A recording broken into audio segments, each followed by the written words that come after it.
Assalamu alaikum wa rahmatullah wa barakatuh. Can I just get a mic check, please? Hopefully, everybody's doing well. We've got a very interesting show. As you are aware, that we have been doing weekly shows regarding the situation in Gaza. Of course, also the issue which is ongoing right now with Hezbollah and other parts of the Middle East. This will be an opportunity also for anybody to come on and question or possibly raise their thoughts and their opinions regarding the justification of the IDF and Israel to defend their country. So this will be like a open platform, as you know from previous shows that we do have guests coming on, and it will be a very action-packed show. It's so much going on right now. If you are not aware of the current situation, you will be now. We have Brother Yusuf Ismail backstage, and I will be bringing him on. I can see another guest, John Homer, backstage. I will get you on soon. But of course, I'd like to welcome our brother, and I wouldn't say elder. I'm actually older than him, but our younger brother. Alhamdulillah. Assalamu alaikum wa rahmatullah. Brother Yusuf, nice to see you. Walaikum salam wa rahmatullahi wa barakatuh. I hope you are much better.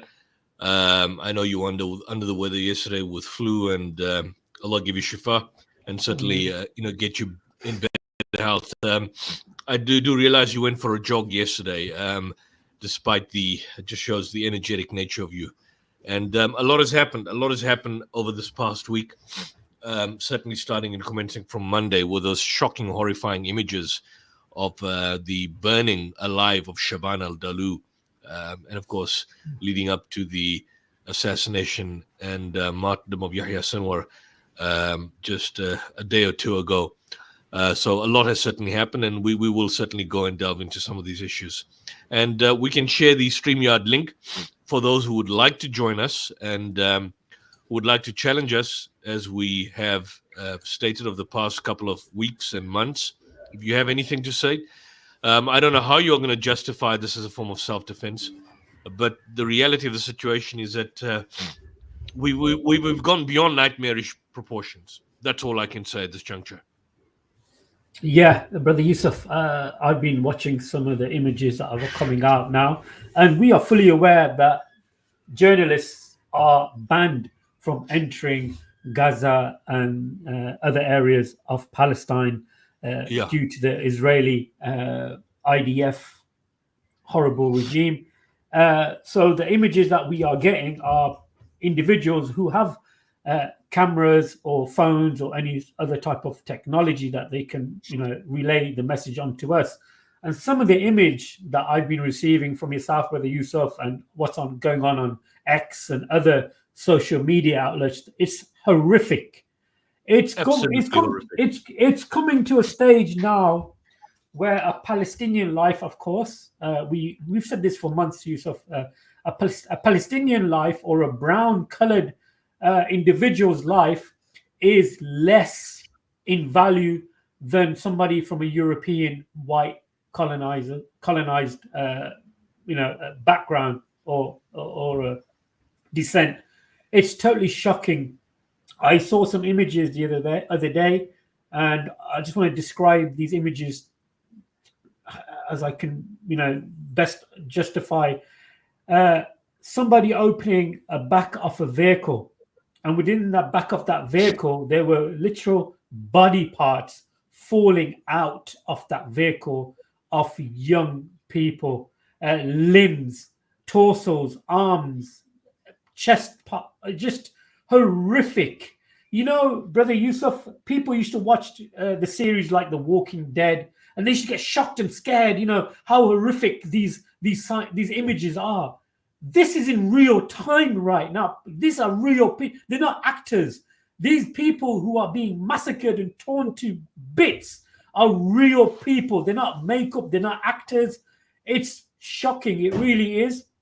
And I want to share this screen that you just put there, Brother Yusuf, regarding this young man. How horrific was this image? I'm going to put this on. Brothers and sisters, I just want to warn you also that some of the images that we might display and some of the language that we might use might be uh, deemed offensive or, X-rated, as they say, or over 18. But we are accessing this information via social media, and it's happening to people, real human beings like me and you.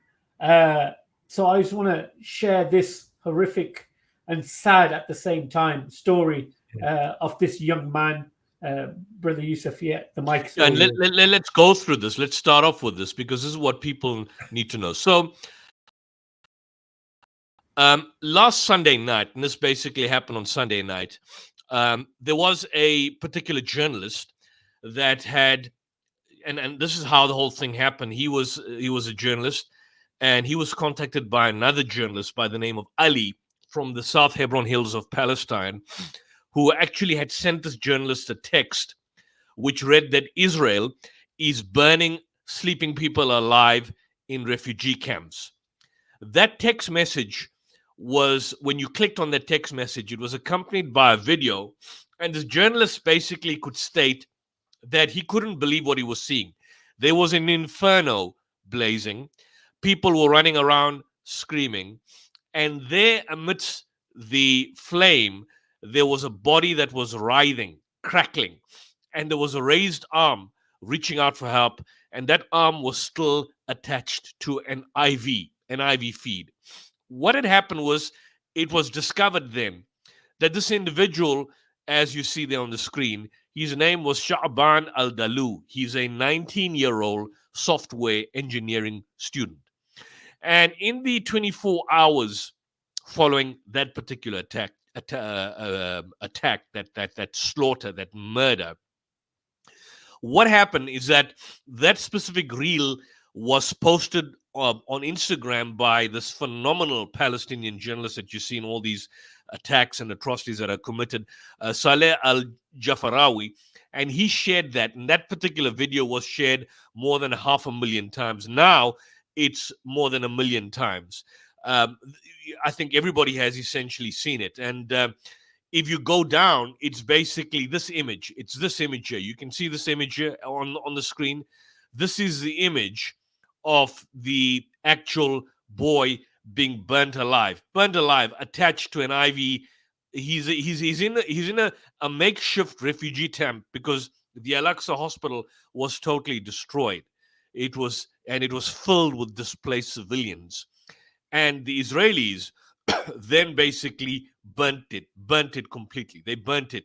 We've seen a lot of these images recently.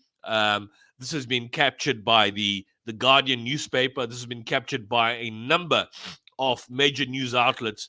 And essentially, what basically happened is that this was reflective of the fact that whilst you had on October 7th the actual lies being told about Hamas burning Israelis, which is now shown to be totally false, because there was never a single video, image, or evidence where Hamas burnt anyone alive.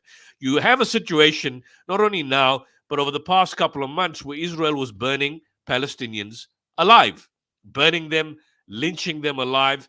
And what happened is that these were similar, as many journalists have stated, to the kind of lynchings of Black Americans that happened in the late 19th, 20th, and 20th century, the late 19th, the earlier 20th century, where, in the Mississippi area alone, Black people were basically lynched. You have a similar situation. What's now happened is that in the video, you see the video, the cries of onlookers were too loud to hear. This boy was engulfed in flame. He couldn't say anything, and I think probably the air was sucked out of his lungs. So he suffered.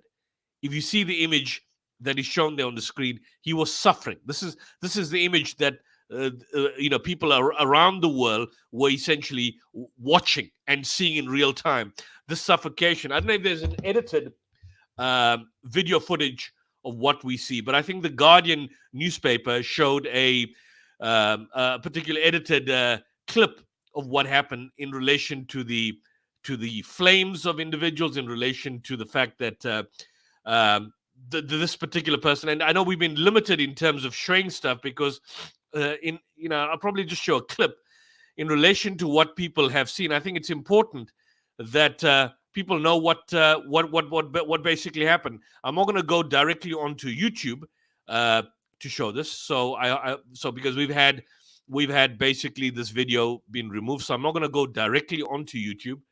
But let's just see if I can share this screen here. This is directly from the channel itself, and this is just a clip.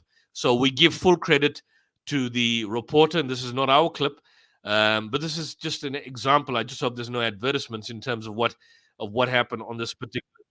Let me get rid of it, because the adverts are not what we essentially want people to see. And then we'll basically show a clip. It's about a 15-second clip from what we can see here. Let's get rid of it. Hello from the tent where we reside. I'm Shaban. This is the boy. I'm a student studying software. And this is the situation.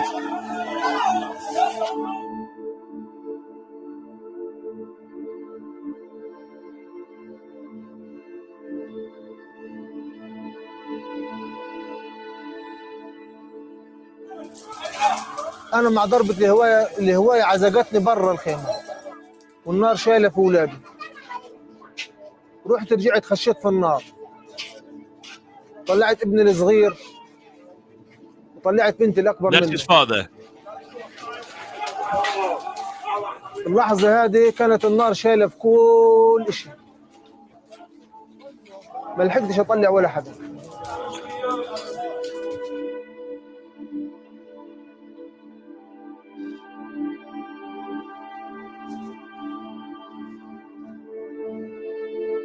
شعبان ابني الحمد لله رب العالمين حافظ القرآن، وليلة ما انقصف الجامع كان قاعد بسرد في القرآن، ضل يسرد في القرآن من بعد صلاة العشاء لتقريبا الساعة 12 في الليل وهو بسرد في القرآن. غلب عليه النعس وغلب عليه النوم، نام في الجامع.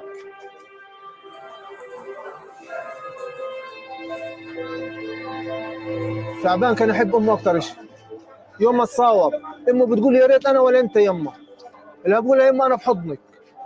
ولما نستشهد اندفن في حضنها. لما نستشهد حطيناهم في حضن بعض. 165 days of the continuous genocide against us. Now, today exactly, we have 5 months away from my home, 5 months away from my room. 5 months we exactly lived in a tent. Now we are in Al-Aqsa Martyrs Hospital in the middle of Gaza, Deir al-Balah. I'm taking care of my family as I'm the oldest. I have 2 sisters and 2 little brothers and my parents. شعبان ابني واخويا وصاحبي وكل شيء في حياتي. كنت شعبان شايف الدنيا كلها فيه.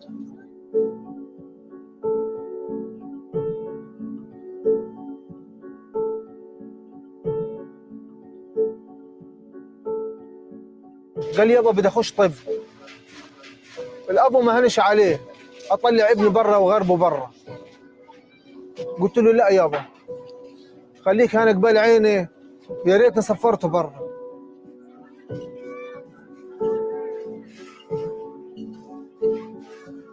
اسال الله العظيم رب العرش العظيم انه ما يدوقوا لاي بني ادم، لانه والله والله والله انك يا شعبان قسمت ظهري. اوقف الحرب، اوقف الحرب، والله بكفي. احنا يا عمي شعب، احنا شعب مش دعونا حروب. احنا بدنا نعيش، بدنا نعيش بكرامه، بدنا نعيش بحريه، بدنا نكون زي بقيه شعوب العالم. So that's a situation. And by the way, his brother was killed. I don't know if people realize this. Is after his son, after Shaban was brutally murdered in that particular fashion. His 10-year-old brother by the name of Abdurrahman, he in fact died from injuries just 2 days ago. 2 days ago, he died from injuries. He was attacked. Here's the clip of his brother, a 10-year-old brother, dying. That's him. This is a 57-second clip. That's his brother. His brother died. That's his brother. That's Abdurrahman.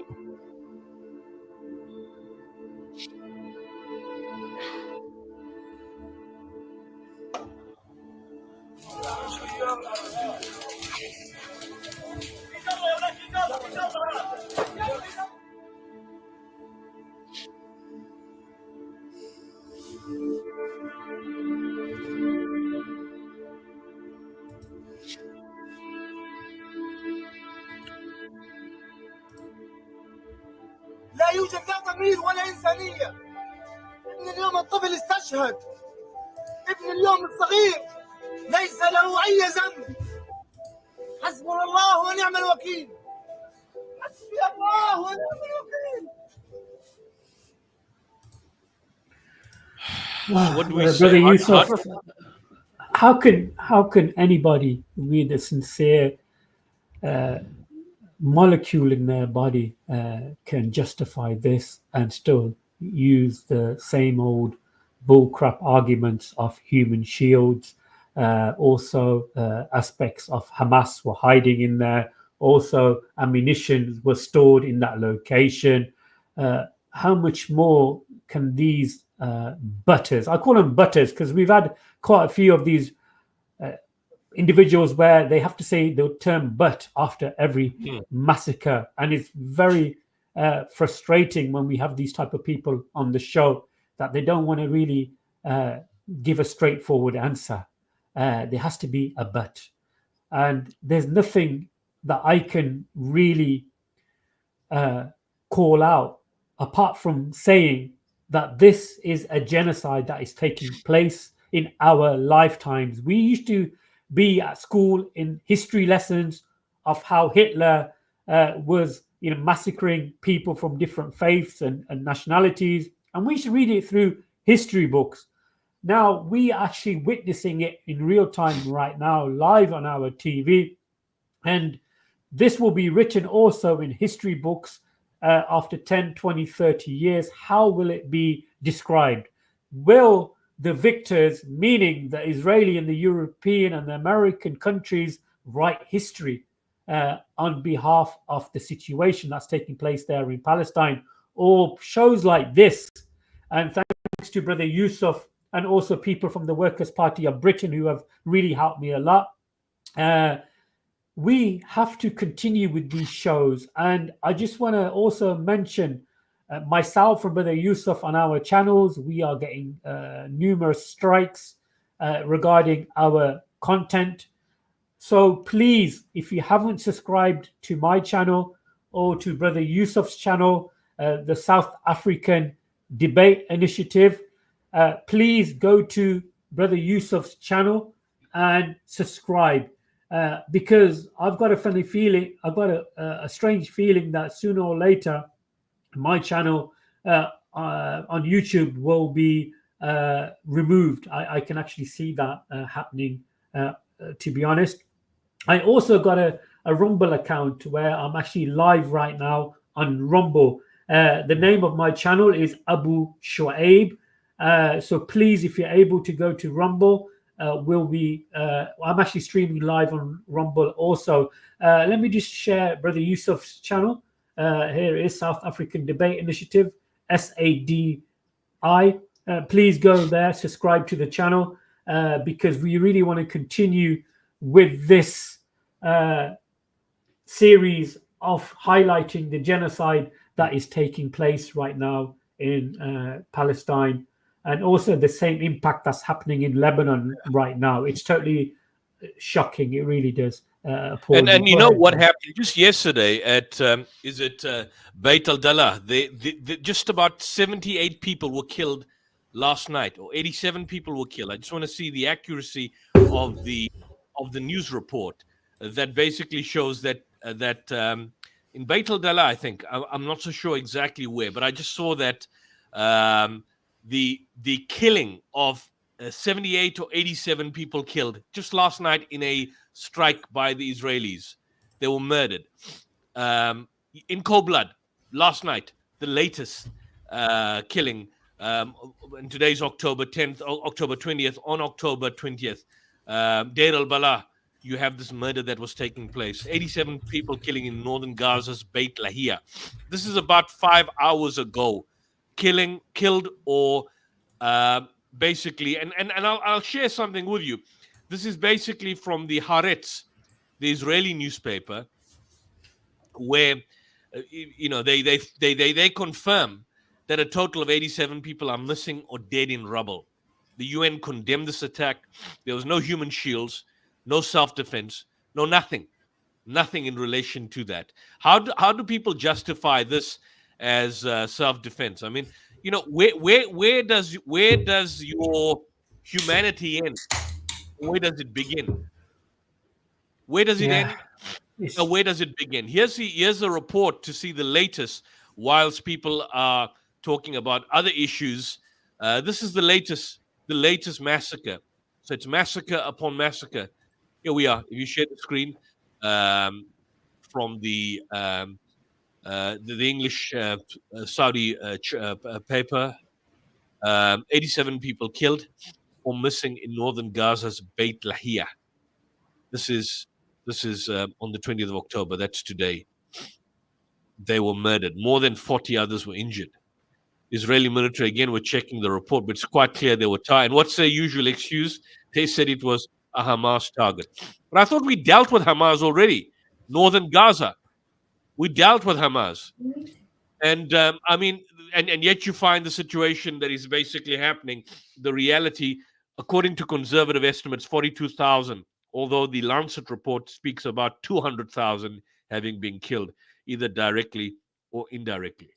And how propaganda has backfired, because this takes me back to Sinwar's death. You know, the argument was put forth by the Israelis that Sinwar, in fact, was a coward, and he was hiding in tunnels, and that he was afraid and using Israeli soldiers as human shields. Israeli hostages as human shields, all that kind of rubbish. And you have a situation that sometimes a single moment can change the course of history. And what Israel presented to the world as a kind of a display of its power through the murder of Yahya Sinwar actually turned into a historical milestone, not for Israel's might, but for the creation of a legend. Caitlin Johnston, basically, she's a social media influencer. She made the point, an Australian writer. She's got about 400,000 followers on X. And you know, it's quite interesting what her quotation is, and you can check this on X. I don't know if you've got access to X. I don't. I'm not on Twitter. But if you've got access to X or Twitter, Caitlin Johnston, an Australian writer, she's got about 400,000 followers on Twitter. She stated that Sinwar died fighting soldiers, drones, and a damn tank with only one hand. Western white men can't even imagine dying like that. And she said a number of other aspects in relation to that as well, that most of them at the age of 60 end up basically dying essentially as overweight, obese individuals that are basically got diabetes, a whole lot of other issues in relation to that. So the actual quote was that he died fighting off soldiers and a effing tank with a goddamn arm. Western men jerk off fantasizing about dying like that and then go on to die in nursing homes from Parkinson's complications with bellies full of vanilla custard. You don't get to call him a coward. This is quite amazing. And And so basically, once again, it gives a lie to the the kind of Israeli Haspara, the Haspara. And this is an interesting article here that they were presenting him as a coward, but in reality, the situation is somewhat different. I mean, the man died fighting on his feet, and this is the interesting article. Have a look at it. The moment a legend was born. Here's the article, the newspaper here. Yahya Sinwar at the heart of the image, and that's him there. The famous picture of him throwing or attempting to throw a stick at a drone. The man basically fought, dying, and stood his feet till the end. In fact, the Israeli cowards were so cowardly that they didn't even have the guts to face this injured man one-on-one. There was a drone. There was basically a drone that led him to fight. And actually, from their perspective, it was an accidental death. From his perspective, he was fighting for his life, but they had no intention of going in. So it's not a question of Israeli soldiers being brave enough to go out, hunt him down, track him, and then kill him man to man. They were cowards. They waited for 2 to 3 days, and then later they realized, look, this may be Yahya Sinwar. But the image that they released showed him not as a coward, but showed him as a hero. And the other issue is that, as this article basically claims, that all the Israeli talk after Sinwar's death is one thing, but how he died is another. Do you remember how much the Israeli military claimed he was hiding in tunnels and using Israeli hostages as human shields? Well, where were the Israeli hostages? They were not there. Where were they? What remained is a man that was basically a military commander, someone that would be viewed as a hero and fighting for the resistance by Palestinians in general. And once again, it belies the whole notion.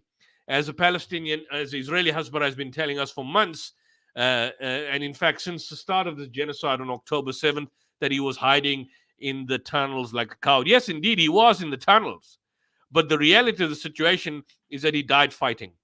Even this guy, Andrew Tate, who we don't basically view as a role model in any way, shape, or form, but a social media influencer, made the particular telling point that Sinwar, in fact, he wants to have a death like Sinwar. I mean, very few people get to die in that particular fashion, fighting and being injured, attempting to destroy a drone in the particular scenario that you basically. And this is Caitlin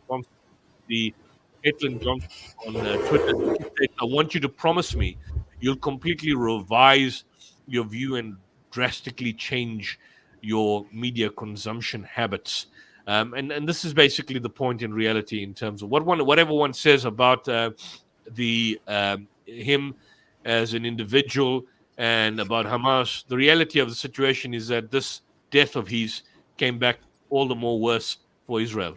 I don't know what absolutely. No, it's beautiful, very beautiful, Yusuf. Well yeah. Put. To be honest, the image will always stay in my mind, and that's a martyr's death right there. Yeah, and indeed, pure martyr's death. Even though his arm was blown off, he was covered with, he was trapped.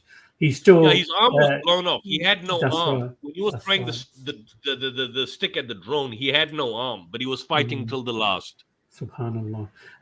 We have got a guest, is John Homer from the Workers' Party of Britain, and I invited him on the show because he's got a very interesting presentation to give regarding the sale of arms by the Western countries to Israel. So, John, I can see you backstage. I'll be bringing you on now. Can you give me a quick wave? Yeah, fantastic. Okay. Welcome to the show, John. Nice to have you on. Hi, John. Welcome. You're muted, John. You're muted.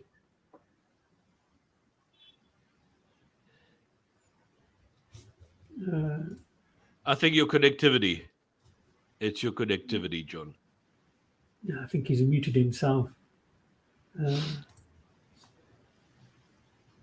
Yeah, you've muted yourself. It's not me. It's yourself. Okay, it'll come back hopefully. But yeah, Brother Yusuf, we hear. I'm not saying that this particular individual is any shape or form of the level of the companions of the Prophet sallallahu alaihi wasallam, but dying in battle is an honor. And we all, as Muslims and probably non-Muslims, if you are gonna fight, you don't want to go, you know, you don't want to go down without, as they say, without putting up a fight. And this man, and I think this is a witness for all of us and everybody, that we saw this man fight to his last breath. And this is, this is on real time. This is real imagery, real footage. This is not action. This is not action movie of any type. This is real life scenario. And again, we have so many companions of the Prophet sallallahu alaihi wasallam who were striked with swords, the arms and legs, torn off, arrows and Yep. spears, but they continued to hold the flag of Islam, and they continued to fight until they were martyred.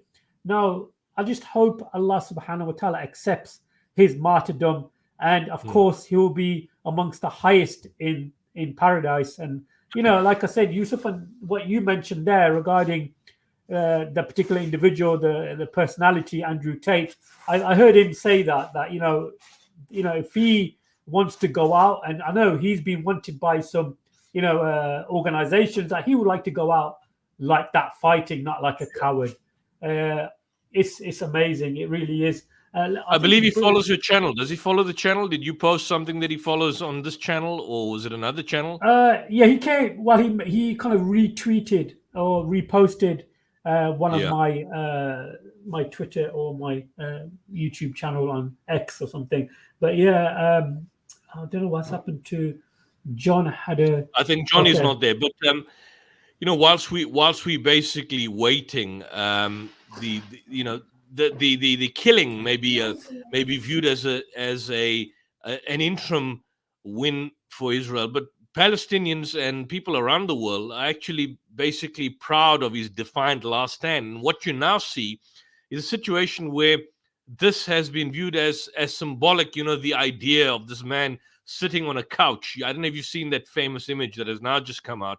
A man sitting on a couch with rubble surrounded around him, and faced with a sense of symbolic defiance against the Israelis in many ways, shape, and form. I mean, all of this, and he was defending himself. But the reality is, we are seeing killings, and this begs a question. Last week we had one of the brothers. I'm not so sure if he's still around. What was his name? Anam. That made the argument. He butted it. That how do you justify self-defense any longer? You can't. Yeah. You can't. You just can't. Yeah. I think John's back. I do apologize for that. Not a problem, John. Usual. Welcome to the show. I really appreciate your time, and I know you've been patiently waiting. And you had a very interesting presentation with some information. We can go ahead with that. And at the same time, I have put the link in the chat if anybody else wants to come on and have their worldview put on the plate, and then we can discuss it here live on this show. But yeah, John, like I said, thank you. I know you're a active member of the Workers' Party of Britain. Welcome to the show. And of course, recently myself, I've actually became a member of the Workers' Party of Britain. And I'm hoping in the future, in maybe 2026, possibly stand for a candidate here in Coventry, only because I want to speak on behalf of the oppressed locally and internationally. So this is one of the reasons I'm considering standing as a candidate for the Workers' Party here in Coventry in 2026. So please, I really appreciate your support in that. So, Brother Yusuf, Brother John, go ahead with this particular presentation that you had for us, please. Yeah, sure. Well, I'll try and hurry things up because of the wasted time. But hi to both of you. It's great to see you both. I have subscribed to your channel, Brother Yusuf, just now, and I will be watching that. Thank you. And Brother Mohammed, welcome to the Workers' Party. But obviously, it's not really about the Workers' Party. It's just that at the moment, that's the platform that we have. And so we're all kind of trying to fight together you know, no matter what our background. I've been watching the show since the beginning, and I was aware of Shaban's story, but absolutely defining moment in the whole of the genocide. You just can't find words for this.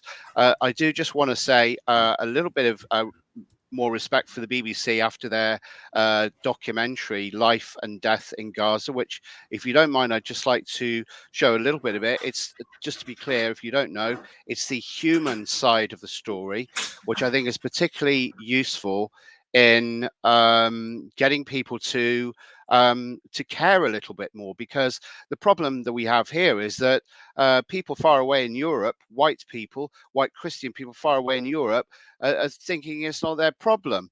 And this, of course, will come to the arms issue, because we are complicit, because our taxes pay for arms that go to Israel. But if I could just share just a little smidgen of Life and Death in Gaza. I think probably the best thing to do is put the link in the chat, because I'm scared, or I'm afraid possibly we get another strike, and I'm on 2 strikes already. One more, and my channel will be taken. Are you on 2 strikes? Yes. Well, let's avoid. What about a clip? Can we extract a clip? Are we allowed to view even a clip of it Yeah. without the entire? Because we're not going to show the whole video. No, of course not. I don't know. I'm in your hand. So there's 2 choices here. I'm ready to show the part that was relevant, but I can also talk about it, because in 30 seconds I can pretty much make the point that I was going to make. So you're caught, because this is a serious point about the channel getting pulled, and I don't want to risk that if I can avoid it. So if you prefer, I could just give you a little bit of the link. If you could, if you can either put the link in the chat also, that would be fantastic. I will put the link in the chat, and I will also describe the part that I was interested in, which relates to, as I was just saying there, the human side of the story. So to be clear, the documentary was made by 4 Gazans who managed to film a vlog through from the beginning of the whole thing, from October the 7th onwards, and these were compiled together to make a story. And one of these stories showed there was a moment where it showed a group of children playing. They were displaced. The whole family were displaced, and the children were playing a game inside their house. And the game was a game of pretending to be injured, pretending to be in need of help, and then the other children were pretending to be the rescuers. And the parent who videoed this had no idea that his children were playing this game. But what it showed was that the children were reenacting what their parents were doing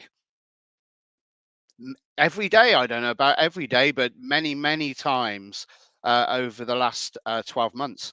And it breaks your heart to see that children were preparing themselves for a life of essentially being either a victim to this genocide or one of the rescuers who were helping to save a particular casualty at that point in time. I will post the link in the video. It's really heart-rendering stuff to see the impacts. Well, I mean, of course, we know there are ordinary people who are just trying to live their life, trying to survive. But to see the faces and to see it in that way, Life and Death in God, I would highly recommend this. Just because I'm actually very surprised that the BBC have approved this. And it would be incredible, wouldn't it, if your channel got pulled because of showing this, because BBC is about as mainstream as you get with the news.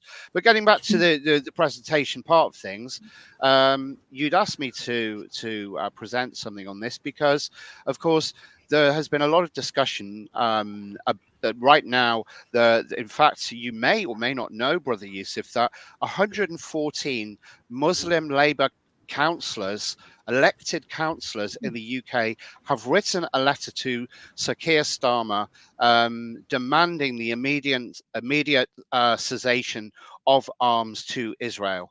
And this is a break from the party line, and this is something that Keir Starmer cannot dodge. And it's caused huge embarrassment, although it hasn't made itself onto the BBC or the mainstream media at the moment. We know about this obviously through social media. I would also want to say that Zara Sultana, who's a Coventry MP, Labour MP, currently suspended for not just saying naughty things about Israel, but also voting against removing the 2-child benefit cap. She has done more than anyone to promote the issue of the cessation of arms. And in fact, she initiated a debate at a particular point in time that led Andrew Mitchell, one of the Conservative MPs, to suggest that this was very bad timing for Israel because they had taken some casualties, and they might be upset that we're talking about this right now. So even now, we're scared of upsetting Israel. But I mean, we do in the UK, we do have arms embargoes. Surprisingly, countries like Armenia and not surprisingly China, there are arms embargoes. And the reason for an arms embargo is because of the risk of arms exports being used in some way that would break international law, such as things like being used in torture or the death of civilians and so on and so forth. And so therefore, applying for an arms, there is a process involved in getting an arms license. So they talk about export authorization. There are many, many different types of weapons that Israel purchases. Only 1% are from the UK. However, that 1% is extremely significant, not least of all F-35 bombers. We're talking mainly, thank you, that's the first graph there. This is showing the seals. So this is the acronym is to do with the arms licenses. Just bear with me on that one. You jumped ahead of me on that. So these are standard individual export licenses, which are not necessarily approved. And the reason why we're looking at the graph right now is that you can see quite clearly there's a spike in 2022 where the sales that were approved went up. And I find that interesting because this is before the current assault. And it makes you wonder about whether Israel were anticipating additional use of arms beyond what they had been using before. It also makes you wonder about whether the UK were aware of that situation as well. If you want to show the second graph, Mohammed, that would be even more telling. So you can see here the total arms expenditure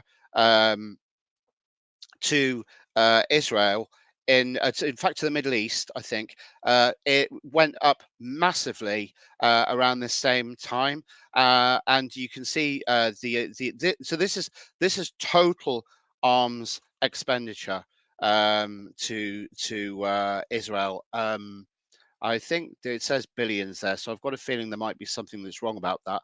But if you go to the next one, which will make a lot more sense, you can see that most of the UK's arms exports did go to the Middle East, but of course, because of the war in Eastern Europe right now, that has dropped below 50%.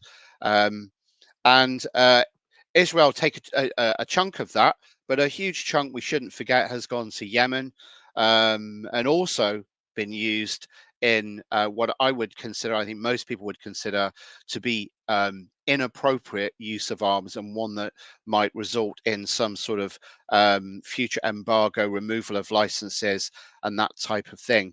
And then the next one is the value of goods issued for exportation under these licenses by type of goods. So you can see we have military, non-military, and those that fall into the category of both. And again, the significant thing here is that in 2022, you can see a very significant increase from something that had been fairly standard for some time. So it's up to you whether you leave how long you leave the graph there for, but I'm finished with that one. So so as far as Israel are concerned, I mean, the figures that I've got here is that the UK spent 576 million since 2008. In 2017, 221 million of that was approved. Now, just to be clear, I said earlier that it's only 1%, but it's a significant 1% because this is technology for military radars, recon, detection, aeronautical equipment, so in many cases unmanned aircraft, and also of course F-35s. So this key logistical role is something that Israel badly needs, and therefore it might only be a small amount of the amount they spend, but it's an amount they have to get from somewhere. So to be clear, the UK has a very, very clear role in this. So overall, the UK arms industry since 2022, and this is outside of the Middle East as well, has won defence orders worth £12 billion, and 4.6 billion of that has increased in the last year. So this is a booming industry right now, and 43% of that went to the Middle East. Between January and March 2023, the amount of sales that were approved was 2,758. And before taking office, the Labour Party had said that it did not want the UK supplying arms that were going to be used in the Israeli offensive of Rafah, because that's the stage that we're at. You remember the first offense on Rafah, everyone was moved south, and Labour were, well, they won a landslide election and they knew they were going to win that election. And they were saying that we didn't want the UK supplying arms that were going to be used in that offensive, which of course they were, but that was prior to Labour being elected. David Lammy likes to say that we only provide 1% of arms, but as I've said, we play a key role.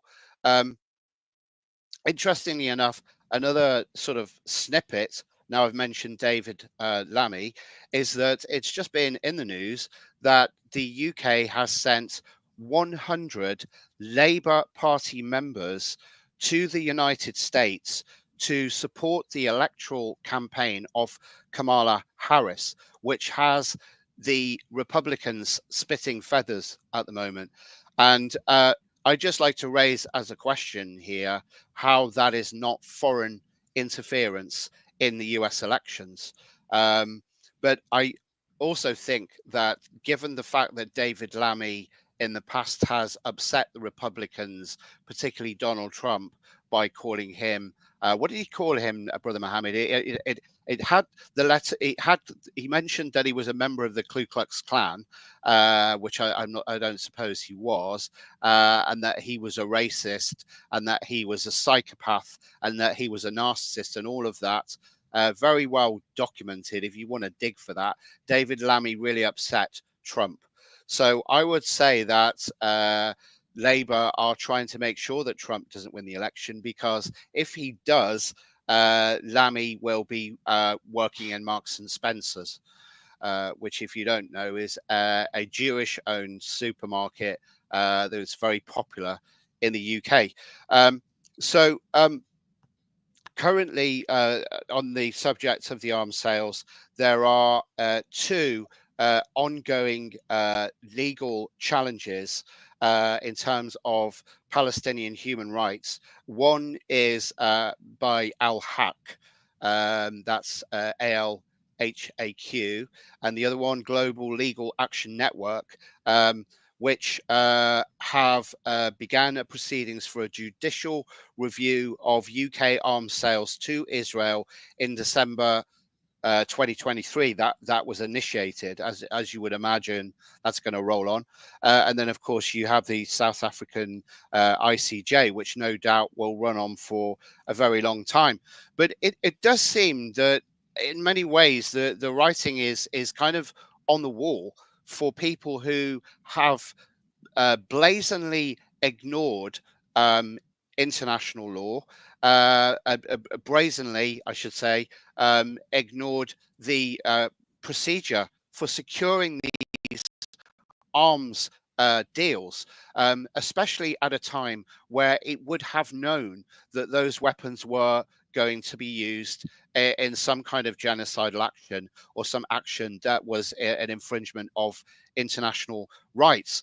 And I think that it's strange that, well, maybe it isn't strange that this is happening now, because more recently you had what was going on in Yemen that people were aware of, but didn't seem to care quite as much about, I guess, because it wasn't getting as much media exposure and so forth as what's happening in Palestine. But we all here know, and many of you watching know, that this, of course, has been going on for a long time. It's just that it wasn't getting the same media coverage that it is now. So I'm talking, of course, about Syria and the Iraq war in particular, that you know, in some ways, nothing has changed here. But what, of course, I think has become clear is that there's now no place to hide if you're going to hand out an arms contract to Israel. So, of course, and I'll finish up by saying this, that the UK has currently stopped 30 of these arms licenses, which I think was a token effort to appease some of the pressure to review this whole thing. And in fact, I think that was the trigger that led Andrew Mitchell to get upset about things. But we are still providing arms, and I think the pressure's on right now on the politicians to end that as soon as possible. I think Mohammed, if you want to say something before I... No, I just want to appreciate you for putting this on the screen, a map of various different businesses, organizations that are contributing towards supplying weapons and logistical information. I was just, as you were going through, I was looking for anything in my local area where I could actually go and make a video or like a Is it here in Nottingham? Are you by Nottingham? Are you by Nottingham? It's a bit of a distance from. It's not. I'll tell you where we are. We're right in the middle there. You know, in between where it says Wales and England, where you have the two overlapping triangles. We're bang on in the middle there. We're on that dot right in the middle. So a lot of that's Birmingham. Nottingham is just a little bit further north and east, where you've got a whole load of stuff. Yeah, I see it. Yeah, there's a lot. But I mean, it's shocking, John. John, just look at these. So these on my left-hand side, I've got the list of these weapon companies, and they've got all the addresses.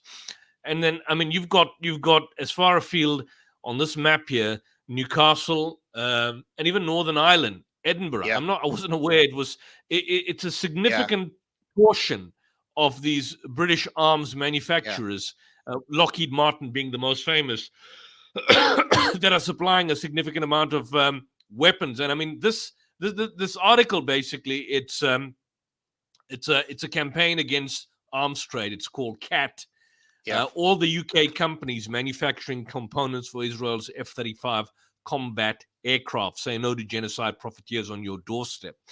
And what this does is that it basically, I don't know if this is still present or not, but this is basically mapping it from 2016 at least 336 million pounds. And so if you can look at it goes into details of the export licenses, and then here's the list. I mean, it goes on for look at these companies: BAE Systems, Lockheed Martin, Teledyne, Albert's Surface Technologies, Heat Limited. I've never heard of some of these companies. Strain, Measurement Devices Limited, make miniature load cell sensors for aerospace applications. API Microwave Limited, Dashem Engineering Limited, Ronald's Way Aircraft Company. I mean, this is just insane. Just look at the list of companies. Just look at the list of companies. I mean, this goes on with various categories, and this has been going on for I don't know how many decades. Shocking. And then, of course, on the right-hand side, you see this map which charts almost every single weapons company and the areas. And of course, the even Rolls-Royce PLC, the headquarters in London, Teledyne Limited, API Microwave Limited in Cardiff. You've got Forge Solutions Group. I mean, I've never heard of some of these companies. Edinburgh, Dashem Engineering Limited in Northern Ireland, surprisingly. So I never knew this. This is just insane. Yeah, you can take us through this. Well, I mean, a quick thought on some of those companies that you went over is that I realize that a lot of them will only be making components. So components might seem like a small thing. You could have a little industrial unit. The UK has many industrial units that you wouldn't even notice if you drove past them. There's no big sign outside saying what it is. You certainly wouldn't be able to work out what they're selling anyway from these things. Not that they would want to particularly advertise it, of course. But when you look at the likes of Rolls-Royce, you have a company that everyone's heard of, who of course are known for making motor cars, but they in more recent years have been known for the aeronautical industry. And I suspect that with that one, that it's the manufacturer of aeronautical equipment. The UK, as has been said recently by Reform, actually, does not produce the amount of steel that it used to do. So we're not producing the actual explosives or the warheads or the shells that are necessarily directly causing the destruction. But what we're doing is facilitating the target finding and the target seeking and delivery of these weapons. And of course, the F-35 bombers speak for themselves. We all know about what they do. So I think it's quite clever in a way that what you have is possibly companies that are producing components which may be used for a non-military reason, but are also being used, for example, when you manufacture a drone. You have to obviously buy those components and then you have to make the drone. Brother Mohammed, I know that you want to talk about West Bank. Is it okay just to mention the two girls who got arrested for breaking in the arms? I think that, yeah, best not just. Yeah, I understand. I understand, and so we're trying to be careful. But you know, if I speak more generally and say that there is a sense that because people are going on marches and it's not really doing anything. Not that that's a waste of time, of course. People are wanting to take more direct action. And if you know that you live next to a factory that's producing components for arms, then you might think, well, I'm not happy living next door to that, So I think these places need to up their security, definitely. And that, by the way, is not me suggesting that I would in any way break the law or condone that in any way. And actually, that's true because I believe in political change. So I don't want to get involved in any of that. But I can understand why people would when they look at images like you've shown, Brother Yusuf, because that's the kind of thing that makes people think, my God, what can I actually do to stop this? So... Yeah, but this is unbelievable looking at this map. This is the website for those viewers who want to go there. It's called the website of the organization is called Campaign Against Arms Trade, government support, who buys UK arms. In fact, I think this is far more broader in terms of the, I mean, Saudi Arabia, you're talking about Yemen, various other countries, and of course Israel being primary. But I mean, this entire thing, I mean, I recall, John, if you recall, I think in the weeks after October 7th last year, there was that well-known image of your slimy scumbag Prime Minister Rishi Sunak not coming on an official visit into Israel, but Yeah. on a on an aircraft carrier that was transporting weapons, and he then met up with the Israeli ambassador to the UK, Zvi Hotoveli, in Tel Aviv, and you saw him actually coming out like a slime bag, not on an official visit. I mean, as many prime ministers and statesmen would do, but coming out of the actual carrier where the weapons were stored. And that image and that video footage was captured on social media. It was captured on camera. It was not. I don't know if it was broadcast on mainstream television, on corporate media, but it showed him coming out of the aircraft carrier which was transporting weapons, and he was being congratulated by the Israeli ambassador to the UK after the bombing campaign and the genocide commenced. So it wasn't on October 7th. It was, I think, on the latter part of October, early November, if I recall correctly, when the bombing campaign was intensive and the death rate and the kill rate was close to Rwanda for a significant time period.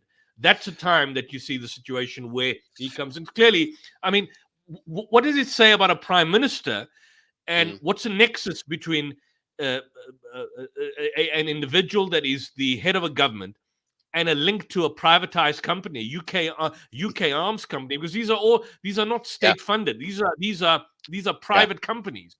These are private companies that have supposedly no link with government. What's your nexus, if you're the prime minister, with these particular companies? I'm glad you've mentioned this particular gentleman, our prime minister. I won't say our leader. I mean, his popularity ratings are going down, not just because of people being horrified at what you're talking about, Brother Yusuf, but also he's upsetting the people on the right who are concerned about immigration as well. But I've actually got a T-shirt on at the moment. I'll take my keffy off for a minute. I'll show you the slogan on my T-shirt. I don't think it's going to get you banned. You might, but can you see that? Never vote for Sir Kid Starver. Yeah, no, sure. Yeah, and I think that you know, I made a video yesterday about basically disease. It was about disease in Gaza. Because if you remember at the beginning, and this is when I joined the Workers' Party myself, Keir Starmer said he was asked a question: does Israel have the right to defend itself? Is this, kind of, okay? And they were referring specifically to the water supply, the clean water supply being cut off to Gaza, the Gaza Strip, and also electricity and food supplies as well, everything that went with that. And his response was, Israel has the right to defend itself. That was his response. But the coming back to the idea of disease and the video that I mentioned was only a brief video.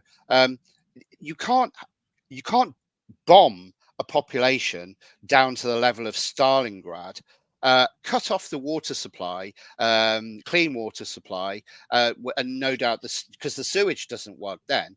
So then you have no hygiene, and then because you have no homes, you're putting people together in tents, and you're going to get cholera and dysentery and hepatitis and all of these diseases of the ages.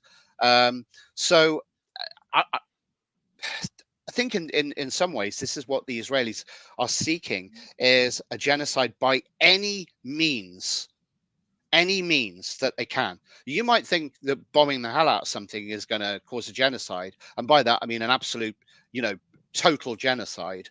But it's not enough. You've got to starve people as well. And you've also got to stop them having clean water as well. And they will get diseases and they will die because they have no hospitals, which is why you bomb the hospitals. So, we shouldn't really be surprised that this has happened. We don't have to prove this because they said they were going to do it beforehand. They told us. I've located the video, John. John, is this a video? This is a video we were looking at, right? This is a video. And he's look at him. Look at the slime bag coming. Not on, normally on an official state visit. This guy comes like a scumbag, slime bag, a sleazy slime bag out of a jet or a aircraft carrier carrying weapons So look at this, and then you've got your ambassador there close to you, I think, nearby.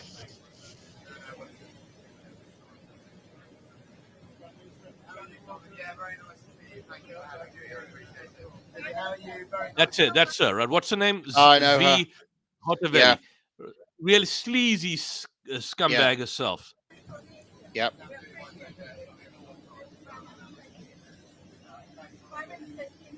This was in November. Terrible, terrible, terrible. I mean, this is basically the reality of the situation that you basically have. You know, whilst we at it, I want to talk. I don't know what you were discussing earlier about two ladies. Sorry, I've got a little boy here, but I don't know if you're familiar with the arrest of Asa Winstanley, who's the British journalist from the Electronic Intifada. We've basically been carrying his a lot of his feed. We've discussed a lot of his journalism recently over the months here, and I just want to share the fact. You know, we had Richard Medhurst that was arrested about a couple of months or two ago, and now we have a situation just I think 2 days ago or 3 days ago. I've just shared it in the link. I think on the 18th of October or the 17th of October this week, where and this guy was part of the Labour Party. I didn't know that. Asa Winstanley. He's a British journalist. I've just shared it in the link here. The UK counter-terrorism police have raided his home. Electronic Intifada journalist. I mean, he was one of the individuals with Ali Abunima and a number of other, hardcore investigative journalists that actually exposed a scam of what happened on October 7th and the invocation of the Hannibal Directive and the utilization of the Dahiya Doctrine. But here you have a situation where just I think last week, Wednesday or Thursday, on the 18th of October, they raided his home. About 10 police officers arrived at the home shortly before 6 a.m. So this is early morning, Thursday morning, 6 a.m. He was not arrested, not charged with any offenses, but they confiscated his electronic devices. And they cited a letter addressed to Winstanley from the Counter-Terror Command. I mean, what terrorism was he involved in? That he was being investigated for offenses under the Terrorism Act connected to social media posts. It said police were aware of Winstanley's profession as a journalist. Now, I haven't studied your Terrorism Act. I don't know what it says. But apparently he was in violation of Section 1 and 2 of the Terrorism Act relating to encouragement of terrorism. I mean, where do you draw the line? So is this channel now, for example, because we say things which are anti-government, is that now in violation of the Terrorism Act? So they've basically cracked down on free speech, it appears, that your country. I think, we certainly support him. I certainly support him. Yeah. He's the author of the book "Weaponizing Anti-Semitism," which accused the pro-Israel lobby in the UK of orchestrating a campaign to undermine Jeremy Corbyn in the past. And I believe at some point he was a Labour Party member some time back, but he was not arrested. But all his devices, phone, computer, laptops, and other material were all basically confiscated. And they came 10 officers, 10 people. I think it was 10 police officers. I mean, what threat is this guy? 10 police officers arrives at your house at 6 a.m. in the morning, whereas you've got crime on the streets of London. Well, not as bad as South Africa, and nobody does anything about it. I mean, hypocrisy. I don't know whether you're familiar with this journalist and the story here, John and Mohammed. Yeah, so Asa has done some great work with a lot of Electronic Intifada, and I think I watched a video yesterday that was only done about 4 days ago, and he's been arrested since then. But Has he been arrested? Well, I mean, you know, I don't know if he's been arrested, but you know, clearly his home's been raided and all the rest of it. This is what happened to Richard Medhurst, except he was detained. So was Sarah Wilkinson, and then released. Maybe they interviewed him in his home. I don't know. But it was at the heart of the Terrorism Act, I think, is the idea that if you're in any way showing or encouraging support of a proscribed terrorist organization, and we would, of course, assume that now to be Hamas or Hezbollah, one of the two, or both of them, maybe.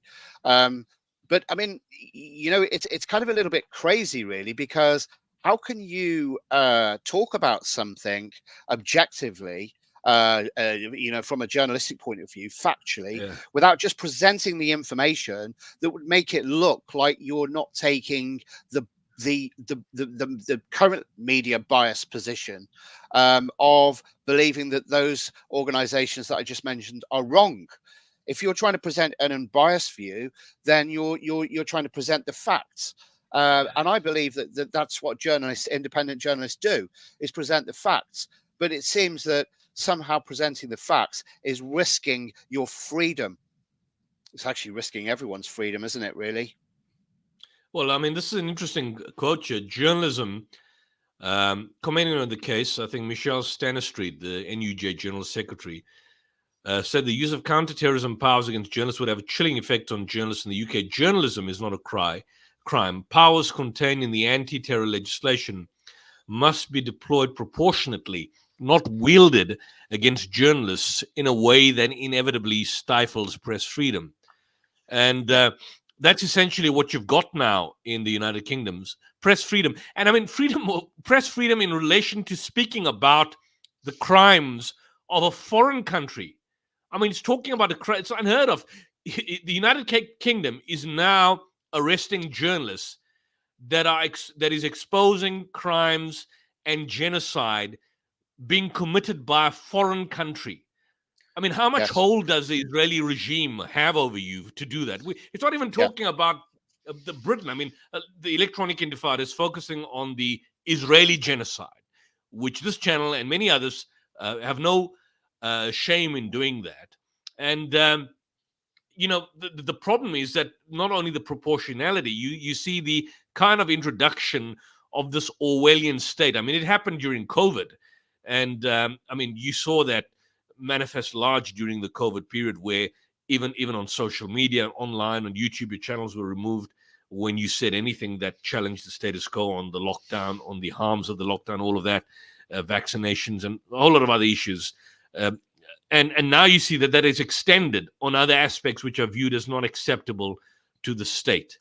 But they're in a minority. The United Kingdom, the United States, Germany, France, the French government, all of these countries, they're in a minority because the people generally, and I assume the British people, with the exception of the far right, clearly call out Israel for its genocide, sanguinary warfare, and war crimes on a daily basis.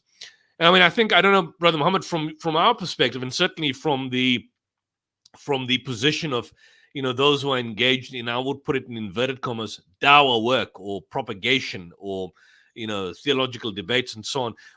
This is probably one of the reasons why we don't see a lot of people that are engaged in the kind of traditional, what we would call or describe as dawah activity, describing these issues that we've boldly been doing, without any fear or favor for the past couple of months.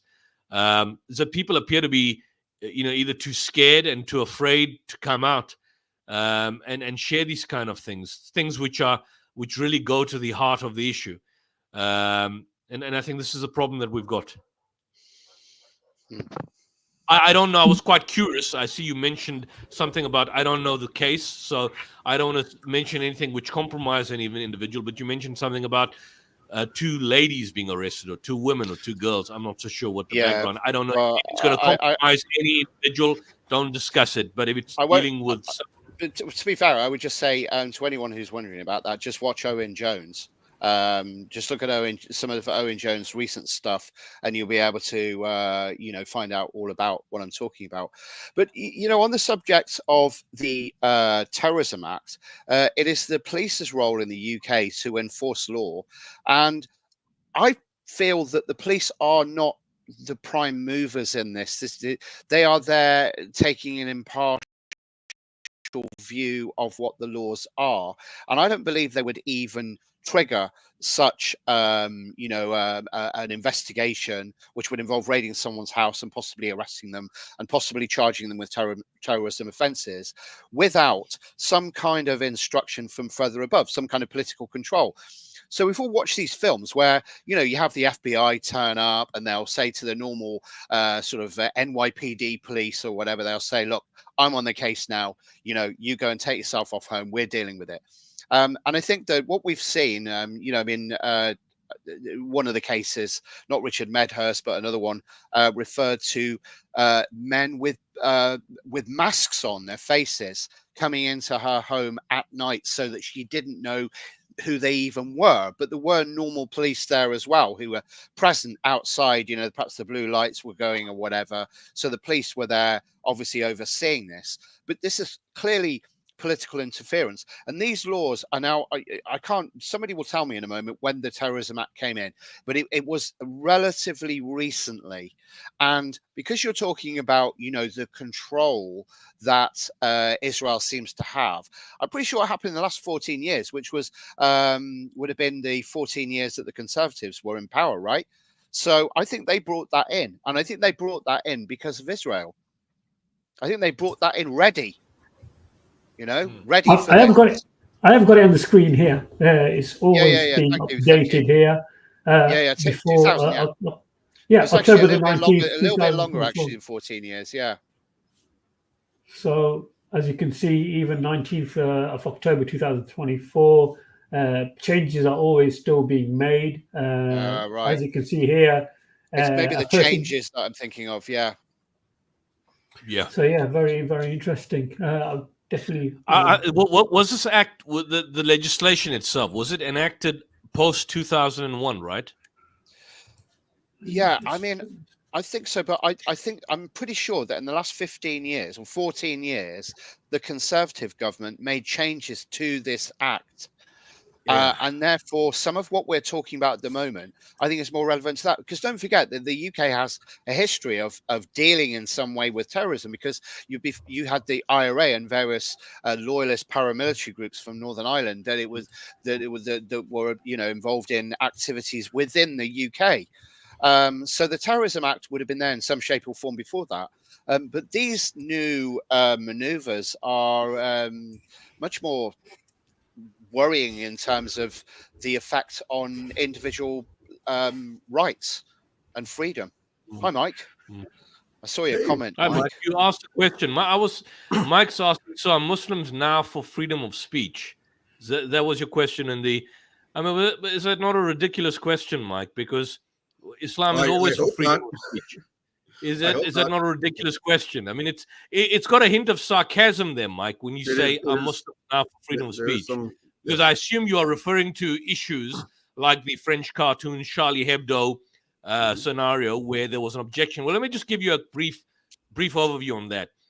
That freedom of expression and freedom of speech, in a general sense, it is basically used as an instrument that is available, at least as when it was initially enacted. The idea, when you're talking about the French idea of freedom, liberty, fraternity, and so on and so forth. Freedom of speech was essentially an instrument whereby the working class people could publicly exercise their unbridled and unrestricted and uncensored critique against the establishment. But I think when you are now asking the question, so are Muslims now from freedom of speech? And I assume you are now looking at scenarios like the Charlie Hebdo and the Salman Rushdie case and all of that. When freedom of expression and freedom of speech is used as a tool by the establishment against a minority group, then it's no longer freedom of speech or freedom of expression. Then it is essentially an instrument of oppression. And that's basically what you have. I'll give you a classic example in Nazi Germany. In Nazi Germany, before the Holocaust, you had a series of offensive cartoons that were being drawn by German cartoonists and illustrators about the scourge and the parasitical element of Jews in Nazi Germany. They were depicted as kind of vampires sucking the blood of the nation, of the German Reich back then. And that had an ability and had an effect and a consequence of systematically desensitizing half the German population and dehumanizing a significant population of the Jewish society. And so when you had the gas chambers of Auschwitz and the killing sprees of the Nazis during the Second World War, Nazi youth and the German society never batted an eyelid because they had become desensitized. Now, you're not going to make the argument that in that circumstance, why Jews not for freedom of speech and freedom of expression? Because in that environment, freedom of speech and freedom of expression was used as a tool of oppression and an instrument of abuse to dehumanize a particular community and a minority of society. Similar in many respects to when the Mau Mau were abused and satirized in the British press during the early 50s and presented as big black monsters. And that desensitized the British public when the British, in fact, massacred more than 5,000 to 7,000 Mau Mau. So I think when you ask the question, are Muslims now for freedom of speech? And it has a bit of a sarcastic hint on that. Islam always speaks of freedom of speech, provided it is the freedom to critique the establishment, the status quo, the powers that be, and not used as an instrument of abuse against a minority population or a minority community. So I hope that question or that response answers your question in relation to that, because you asked the question, are Muslims now for freedom of speech? We are talking about how the state is abusing the freedom of speech and the freedom of expression in not allowing critique against the establishment and not allowing critique against oppression and tyranny that is taking place. In such a circumstance, not allowing for freedom of speech is basically a tyrannical instrument of abuse. On the other hand, when you use freedom of speech and freedom of expression as an instrument of abuse against a minority community, then in such a situation, in such a context, freedom of speech would be a particular tool of oppression. That's a distinction we need to understand. So I hope that answers the question, and I hope that basically deconstructs some possible misconceptions you may have had. John, any comments from your side? No, I'd like to hear what Mike has to say about that. Well, excuse me. It's interesting because actually, see, it's like beauty. It's in the eye of the beholder. So when you say, well, we're for freedom of speech as long as it doesn't do this or do that. So who gets to judge if it's doing this or doing that, right? So if the state uses freedom of speech as an oppressive tool. So in this instance, you had a case for Asa with Stanley and Richard Medhurst and many other journalists that are being basically having the freedom of speech, journalistic integrity, the rights of journalists curtailed through certain provisions of the Terrorism Act and shutting down legitimate critique against the establishment. That's what free speech was. Free speech in the original French context, when we talk about what's the three words, liberty, fraternity, equality, was basically against the against the establishment, the monarch, the kings of France, and it's the people rising up and critiquing that. That's what freedom of speech at its original sense means. Sure, and you could argue that led to the reign of terror. I mean, Robespierre and all that. Well, I mean, depending how you define terror, because terrorism is always defined as acts by non-state actors, but state actors are, by and large, the vast majority of purveyors of terror throughout different parts of the world. I mean, how do we define terrorism? Terrorism is creating terror, instilling terror in people, in populations, and doing so by means of engaging in certain particular political objectives. And the vast majority of purveyors of terrorism have been state actors, not non-state actors. It's state actors that create the kind of course, non-state actors do engage in acts of terror, but not on the scale and level of state actors. But it's always the terrorism of non-state actors that are demonized and critiqued and viewed as problematic. But never a situation where state actors who engage in acts of terror, it's always justified. So there's a distinction between the two. Sure. And sorry, again, with freedom of speech is what I want to talk about, and we can get into terror too. But, when you get to say this speech isn't allowed because it's creating animosity towards any particular group, right? You came up with the cartoons during Nazi Germany, obviously. And in America, after 9/11, you saw people posting cartoons from Muslims that mimicked those cartoons, the spider web and Jews with, big hook noses and all this stuff. But again, when you allow the state to say this speech isn't allowed because we think it's detrimental, you get things like the Ahok case in Indonesia, right? The guy's running for governor of Jakarta, and his Islamic opponent quotes 551, saying you can't vote for this guy. He's not a Muslim, right? Take not the Christians and Jews for your allies. And Ahok comes back and says, well, this guy's misquoting the Quran. That's not what it really means. They threw him in jail. There's a woman in Indonesia they threw in jail because she asked for him to turn the loudspeaker at the mosque near her house down, that it was hurting her ears. They threw her in jail for blasphemy. Look at Pakistan and their blasphemy law. So yeah, the Charlie Hebdo cartoons weren't nice. They depicted Muslims in a bad way, no doubt. That doesn't mean you get to jail those guys. You don't get to go after Salman Rushdie because he wrote a book that you don't like. How many people were killed from Salman Rushdie's book? Like 35 or something? The Pakistanis lit a hotel on fire because they thought Salman Rushdie was inside it. So yes, I was being sarcastic. So now Muslims are for freedom of speech. Clearly you're not. You're for clearly. Well, I mean, I think you need to define parameters when you're talking about Muslims for freedom of speech. Some Muslims are not may not support freedom of speech. We've always maintained that we've gone the extra mile on this channel. So you're talking to us. You're not talking to other Muslims. Okay. You're talking to us. We're not saying that. I'm not saying, at least for myself, I can't speak of Brother Muhammad, but I'm not saying that I am the best example of what a good Muslim is. I've never made that particular claim.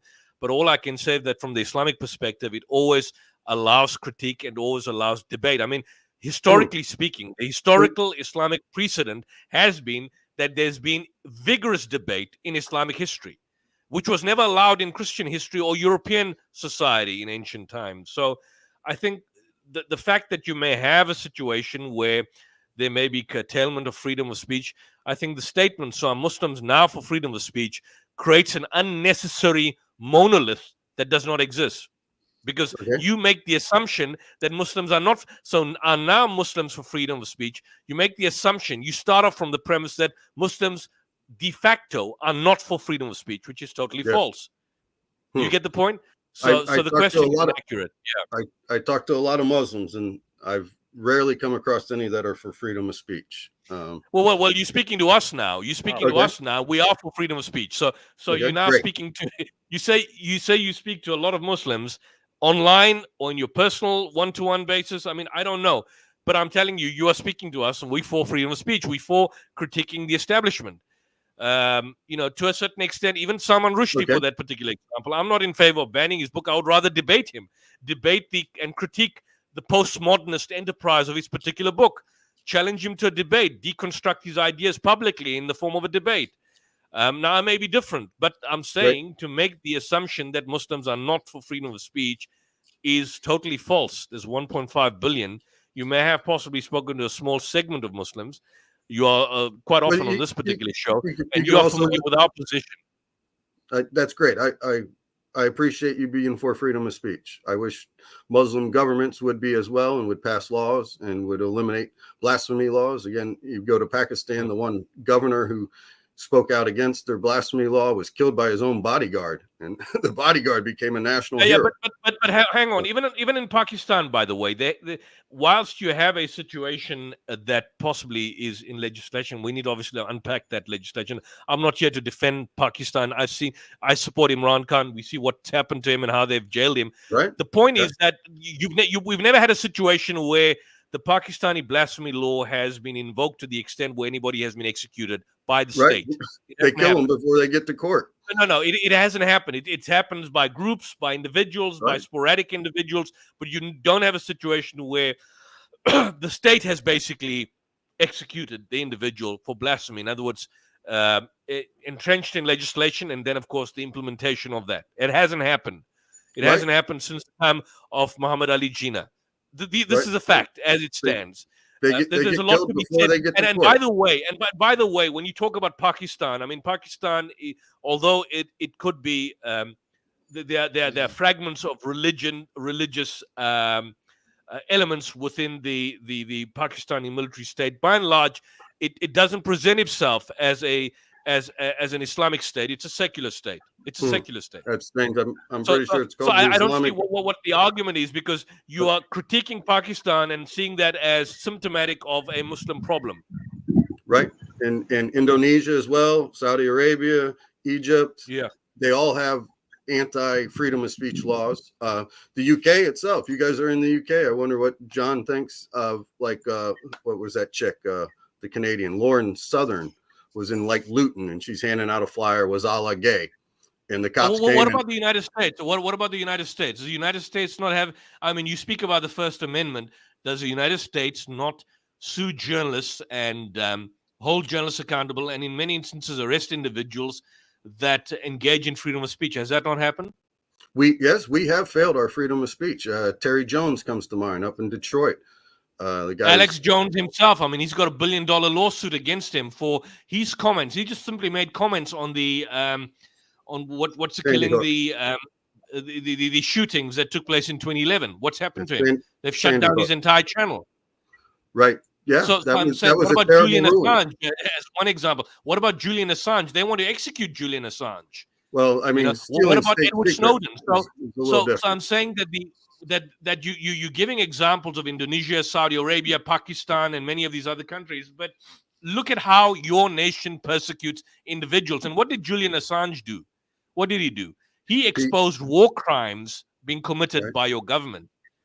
Right. And I hope they don't come for you, because you're now on our channel. I hope they don't come and kill you, Mike, because he exposed war crimes being committed by the United States government. He was held up in an Ecuadorian embassy for more than a decade until recently. And what happened? What happened now? They would theoretically and technically, I mean, he could be facing the death penalty for basically spreading classified documents. They weren't declassified. He shared classified documents, which was viewed as impinging the state.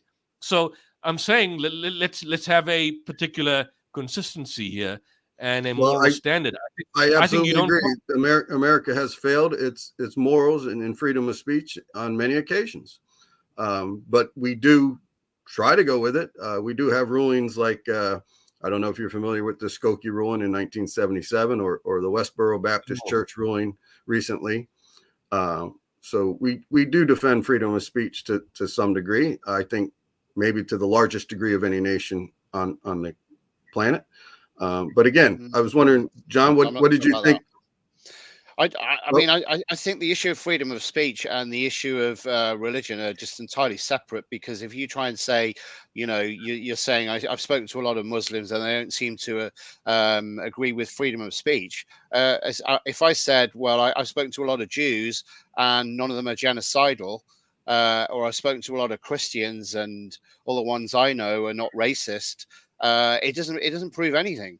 I think on the issue of freedom of speech, don't we all want freedom of speech? But that means, but there are limits to that, as Brother Yusuf was saying. And I think, do you mind sharing that what I've just put there, Brother Mohammed? Because there's a case here that happened in the UK very recently. That's the wife of a conservative councillor, that's Tory conservative councillor, jailed for what she had said on X.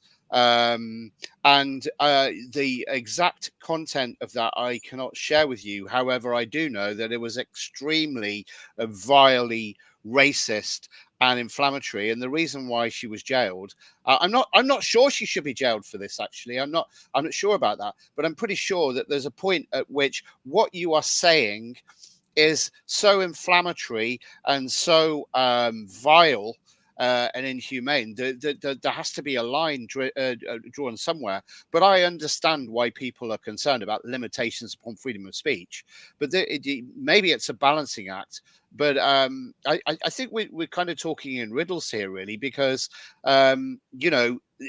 freedom of speech is all that means is that you should be allowed to express whatever viewpoint that you want to. It doesn't say that you should be able to do that in any way that you want to, a way that, for example, is extremely offensive or inflammatory. And by that, I mean that it might, if it was on social media, people might read that and take that as being a lead somehow, such as, I think we should burn down all the asylum centers in England. You know, that's the kind of thing that was said before the riots. You know about the riots we had in England, Sure. Mike. And you guys arrested a lot of people for what they posted on Facebook. Apparently, even like an 11-year-old boy. I've seen a video. There was a woman. She was at Speaker's Corner. I guess you guys have some sort of law. You're not allowed to pray in groups in the park or something. She said something to the cops. There's like 3 Muslims praying. She said they can't do that. The cops said, well, we were told to ignore them. The next day they come knocking on her door and arrest her. I think you guys have all sorts of issues in the UK on your hatred of freedom of speech. We don't have a hatred of freedom of speech in the UK. We definitely don't. I think you have to take into account cultural differences, not just cultural differences, but differences in terms of how societies operate. You know, such as, for example, I hear a lot of stuff said about Iran at the moment, and we've had a lot of stuff said about Iran in terms of, you know, the way that, for example, women's freedoms might be restricted. But my understanding of that is that is not, it's not transferable to the way that an American might see things. I mean, the way that I see America, I've been to America quite a few times, and you know, I see that America is very, very different to the UK. You could offend somebody in the UK very, very easily, because we tend to be a lot more polite and things like that, whereas Americans are a little bit more forthright, let's say, and brash than we are. But I don't think there's any rights and wrongs here about what, in terms of the principles of freedom of speech. But if I go to America, I adapt to Americans. If Americans come to the UK, they should adapt to Britain. You know, such as, for example, we have different ideas about, you talk about jaywalking. In the UK, you know, you should always give right of way to pedestrians when you're driving a car. You know, so if somebody steps out in the road in front of you, that doesn't mean to say you don't slam your brakes on. You don't try and stop killing them, right? So we adapt. We have to adapt to wherever we go to. But surely the principle of freedom of speech is something that should be upheld wherever you go, but with limitations on that in terms of, you know, whether it oversteps the line in terms of what might cause a social, you know, kind of a situation. The UK riots started after lies were told on social media. Lies. There's a line, right? They were told that it was an illegal immigrant, a Muslim illegal immigrant, that had stabbed those girls. That was a lie. That was not true. He was settled. He was not even Muslim. That is not true. But on the basis of that lie, the UK riots started. So surely that's overstepping the mark in terms of what you would be able to say. Would you agree, Mike? Because would you allow that? Sure, lies aren't considered protected speech. You know, but Mike, this is a distraction. Libel and slander are actionable. Mike, this is a distraction because we're not debating freedom of speech here. That was just a part of a issue, and I think we don't want to expand too much. We could probably have a debate on freedom of speech. This is not a debate on freedom of speech. I'm curious to note from one of your major news outlets in the United States, this report that was released on the 16th of October, that's Thursday or Wednesday last week, that Israel is routinely shooting children in the head in Gaza. This is confirmed by a U.S. surgeon and a Palestinian nurse. I just want to see about a minute of this, and I want you to confirm what I want your thoughts on this. Just give me your thoughts on this. This is Democracy Now!, democracynow.org, the War and Peace Report. A few minutes and I'm Amy Goodman in New York with Democracy Now!'s Juan Gonzalez in Chicago. Hi, Juan. Hi, Amy, and welcome to all of our listeners and viewers across the country and around the world. As the official death toll in Gaza passes more than 42,400, the true number may be impossible to know until Israel's war is over. But medical workers who witnessed the carnage in Gaza's hospitals are speaking out. We begin today's show with a surgeon who volunteered at the European Hospital in Khan Yunis and wrote a devastating opinion piece in the New York Times, headlined 65 Doctors, Nurses, and Paramedics, What We Saw in Gaza. In a minute, we'll be joined by Dr. Feroz Sidwa, who begins the piece writing, quote, I worked as a trauma surgeon in Gaza from March 25th to April 8th. I volunteered in Ukraine and Haiti. I grew up in Flint, Michigan. I've seen violence and worked in conflict zones. But of the many things that stood out about working in a hospital in Gaza, one got to be nearly every day I was there, I saw a new young child who'd been shot in the head or the chest, virtually all of whom went on to die, 13 in total. At the time, I assumed this had to be the work of a particularly sadistic soldier located nearby. But after returning home, I met an emergency medicine physician who'd worked in a different hospital in Gaza 2 months before me. I couldn't believe the number of kids I saw shot in the head, I told him. To my surprise, he responded, yeah, me too, every single day, he said. The piece quotes dozens of healthcare workers and includes 3 X-rays or CT scans of pediatric patients who were shot in the head or the left side of the chest. The person who provided the scans was Dr. Mimi Saed, who works in Khan Yunis from August 8th to September 5th, and said the children usually arrived at the hospital either dead or in critical condition after suffering a single shot. On Tuesday, the New York Times opinion section editor issued a statement refuting claims circulating online that the images were altered, saying the editors had, quote, photographs to corroborate the CT scan images, but, quote, because of their graphic nature, we decided these photos of children with gunshot wounds to the head or neck were too horrific for publication. For more, we're joined by Dr. Feroz Sidwa, the trauma and general surgeon who wrote this piece. He also spearheaded an open letter to President Biden and Vice President Harris, signed by 99 U.S. medical professionals who served in Gaza, testifying to the unprecedented scale of the healthcare catastrophe. And Well, that's it there, Mike, and then you can see the rest. But I just want to clarify now. You see, you're raising freedom of speech, and I told Mohammed this is kind of a distraction or a detraction from the issues. We no longer have a situation where Israeli apologists can excuse the sheer scale of the atrocities and massacres on the basis that this is collateral damage. We've got now clear case and a systematic situation where Israeli soldiers and the IDF, by virtue of the policy and taking into account command responsibility, are shooting children strategically in the head, in the face, in the chest. My question is, how do Israeli apologists justify this on the basis of self-defense? Any thoughts from you, Mike? Yeah, I don't know how they would justify that. We've had people. We've had an individual last week doing the same, week in, week out, coming on, being blinded to the reality of the situation. I suppose their argument would have to be that these children will grow up to become terrorists. That's the only argument I could that's not think an would argument. be plausible. But yeah, no, you can't preemptively kill someone over something they might do in the future. I mean, so you would condemn Israel for this, correct? Absolutely. Absolutely. It reminds me, actually, I remember my grandfather telling me, not that they were children, but in World War II, you know, the Nazis, he said, the guys who have the red cross on their helmet, they would use that as crosshairs. You know, you're supposed to not shoot that guy. There is a symbol. He's a medic, and they would literally shoot him right through the red cross on their helmet. So these are obviously people breaking the rules of war.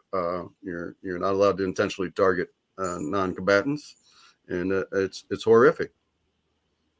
I think the problem you basically have is a situation that the narrative that is generally used about the inevitability of war and that people die in war, I mean, like as if it's some sort of natural disaster. I mean, it's total hogwash.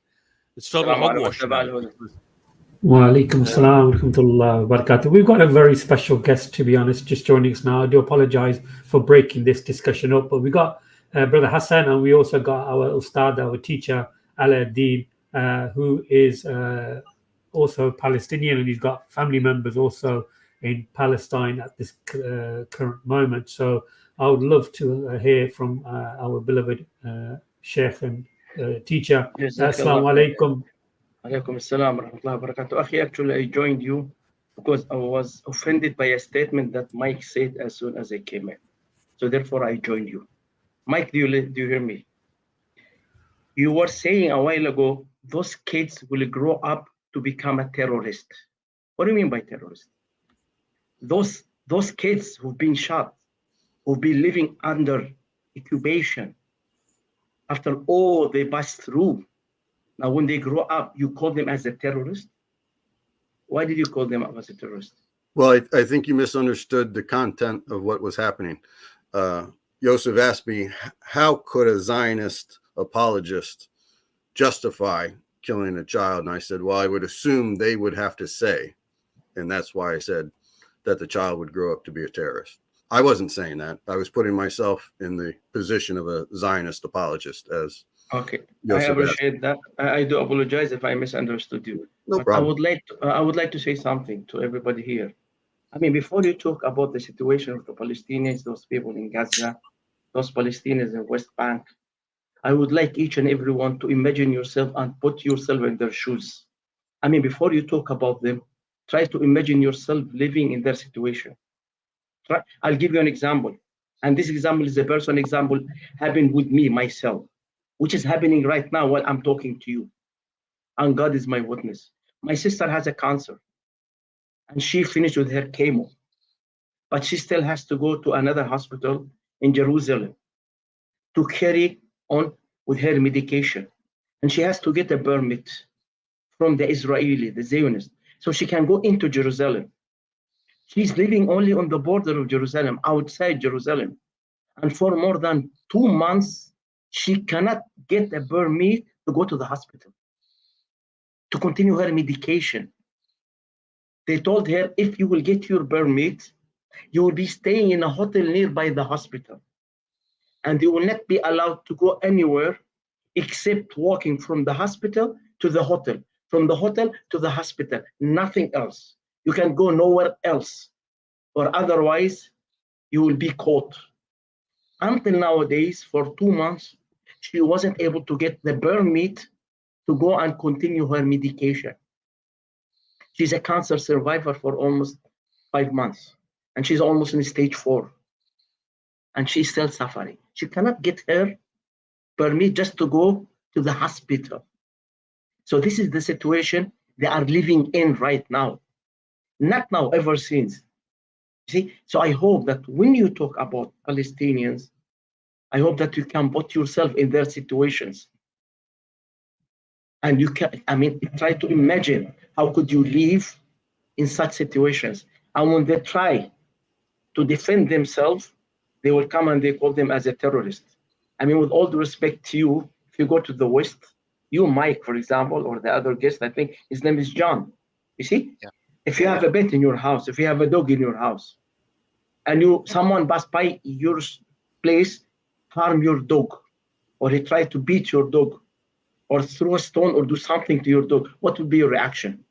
Automatically, you will go and you will defend your dog. So like animal, pet, this is how much you care and love this animal that you have in your place. So how far if they come and they beat up your parents right in front of your eyes, kill your children, humiliate you, do all, I mean, I cannot describe it. You see? So what do you expect them to do? I mean, No, I agree, and I don't. Please send my love to your sister, and just with the situation you describe is terrible, and I have so much respect for you. I just want to say to you that the leader of our party, George Galloway, and I'm sure you're aware of that name, spoke to us about the French resistance in 1944. So to be clear, the French resistance against the Nazi occupation in 1944, they were described as terrorists by the Nazis. Now, everyone in England, of course, saw them as freedom fighters, because what choice do you have if you are a French person in Nazi-occupied France? What do? Do you collaborate with the Nazis? Do you just bury your head in the sand or do nothing? or do you stand up and fight for what you believe in? That doesn't make you a terrorist. And that is why, I'm not supposed to say that Hamas are not terrorists, Hezbollah are not terrorists. I'm not supposed to say that. I could even be breaking the law for saying that in this country. But of course, I take on board your point. If somebody attacks my dog, and I do have a dog, then I would defend my dog. That wouldn't make me a terrorist. Of course not. I don't know, did you watch the interview with the former Prime Minister of Israel, Ehud Barak? Just, I think, last week. They asked him a question. If you were, before you become a president or something, if you were a Palestinian and you were living among Palestinians, what would you do? Exactly. He said, I will fight back. I will defend myself. I'll do what they are doing. That was his answer. See, so themselves, they said that they will fight back. So everybody said Israel has the right to defend itself. How about Palestinians? We don't have the right to defend ourselves. I mean, don't look at the pictures. I mean, I don't know why there are double standards. Look into the pictures from both sides. One side, they have the right to defend themselves, but the other side, they do not. So what's the difference between Ukraine and Palestinian? When Russia attacked Ukraine, they said, whoa, the entire Europe ran away to help Ukraine, to give them the refugee, their victims, Russia is terrorist, blah, blah, blah. They have the right to defend themselves. Blah, blah, blah. How about the Palestinians? Yeah. That's the hypocrisy. Yeah, I really cannot understand. It's the human condition to want to protect your own family. And, if we say that some people can do that, but other people can't do that, then on what basis do we do that? I think here the basis that is being used here is the basis of racism, on the basis of the color of your skin and your religion, and that is why we understand, that Israel is an apartheid state. And this is why South Africa has taken this action through the ICJ, is because they have themselves been through apartheid and they understand that. So, this is at the very heart of the question. How can, as you say, how can Palestine not have the right to defend itself? How can Lebanon not have the right to defend itself? It's ridiculous. I just want to add one other thing, John, to the point that about self-defense. In fact, the normal question is put: does Israel not have the right to self-defense? And my answer to that, and to whoever wants to support the idea of self-defense, is that in this situation, no. Under Article 51 of the United Nations Charter, yes, a nation that is involved in illegal occupation of a particular territory has no right to invoke to basically invoke the principle of self-defense against a community of people that is in fact occupied. So that area in the Gaza Strip is under illegal Israeli occupation. That strip on the West Bank, that's under illegal Israeli occupation. And international law, and in terms of Article 51, look it up under the UN Charter, those individuals that are living under illegal occupation have the right to resist and engage in physical confrontation against the illegal occupiers. But the illegal occupiers cannot raise the principle of self-defense against a nation and a territory that it in fact occupies. That's a given law. So even from the perspective of, well, Israel has a right to self-defense, the Palestinians equally have the right to self-defense. You cannot even create, as many people try to do, you cannot even create a moral or a justification in terms of an analogy of equivocation. You cannot. This is a fallacy of equivocation. You're not having a situation of symmetrical warfare between, for example, Britain and France, or France invading Britain, and Britain certainly has a right to defend itself against an invasion of France, and vice versa. You've got a situation of a state against non-state actors. Hamas is not a state. The Palestinian Authority is not a state. These are non-state actors. And the people in that particular area are don't even have the citizenship. They are non-citizens living under illegal occupation. So a state that occupies them and experience some kind of violence or resistance from the individuals that it occupies cannot now invoke the principle of self-defense in terms of international law. I mean, this was the argument of apartheid South Africa. During the heights of apartheid, you had the armed, and by the way, I'm not a supporter of the ANC, and the ANC has been under significant criticism for the past 30 years in terms of the policies enacted, the neoliberal policies, and so on and so forth. But the ANC and more credible outfits like the Pan-Africanist Congress, but the ANC, for example, had an armed wing called the Umkhonto weSizwe. The PAC, which is the Pan-Africanist Congress, had an armed wing called the APLA. That's what they were called. And they engage in a practice whereby, for example, Askaris, who were viewed as pimps for the apartheid government, they would be rounded up in townships. They would engage in a practice called necklacing. This is what the ANC government did. The ANC Liberation Movement did. Necklacing is where you take a tire and you basically fill it up with petrol and you put it on a person's neck, and then you burn the person, you burn the tire, and the person basically is tied up with his hands tied behind him, and these people were burnt alive. Now, these were atrocities that were committed by the ANC military wing during the heights of apartheid.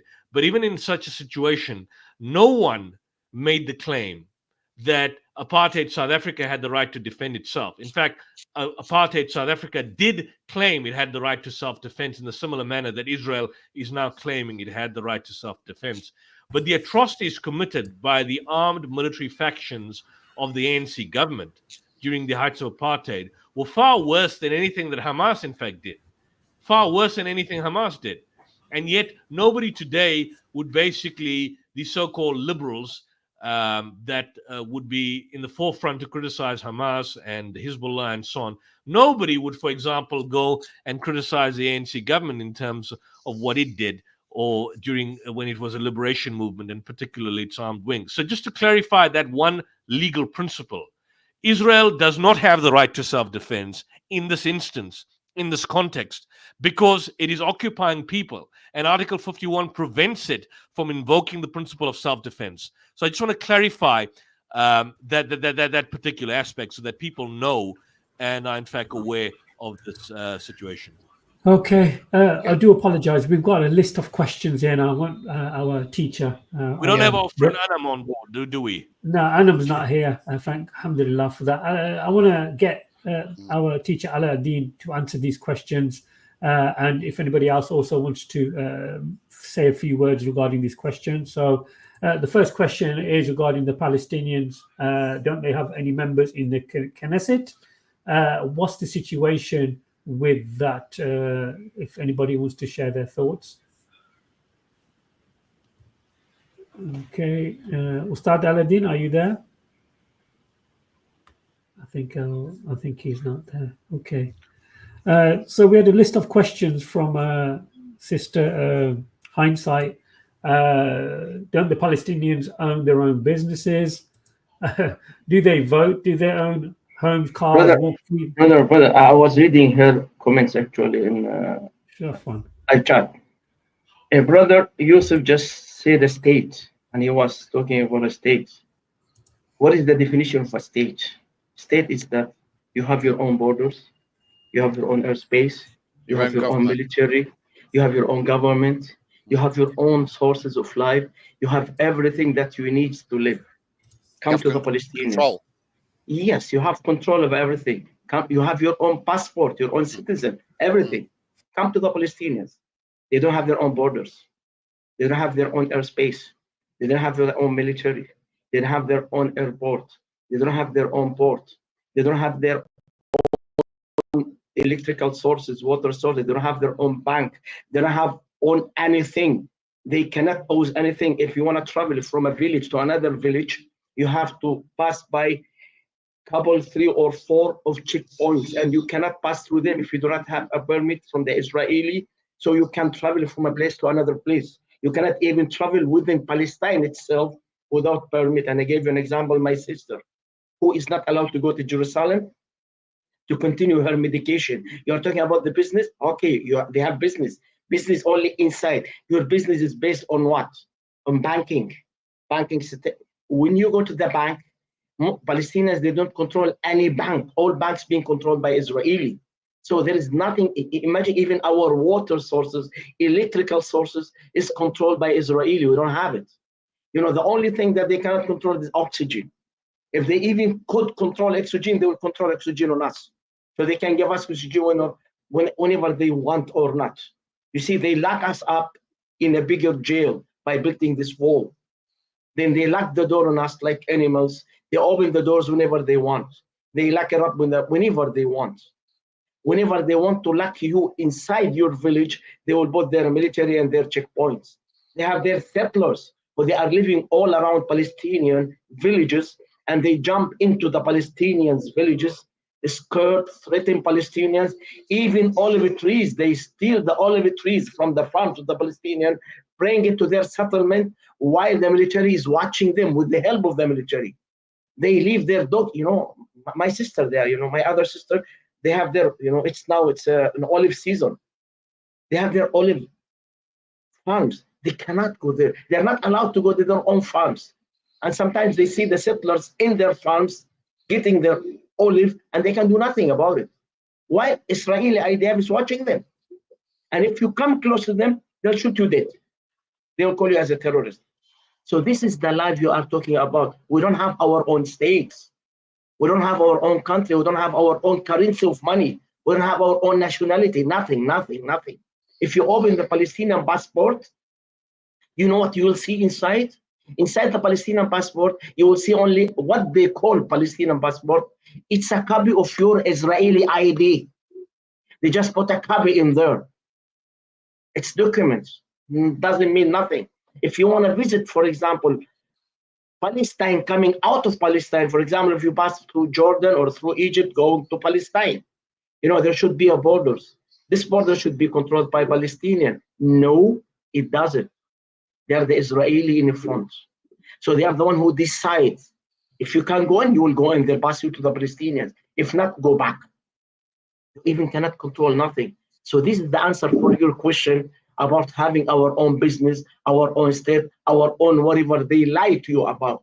So I invite each and every one of you, please, if you can visit Palestine, you are more than welcome.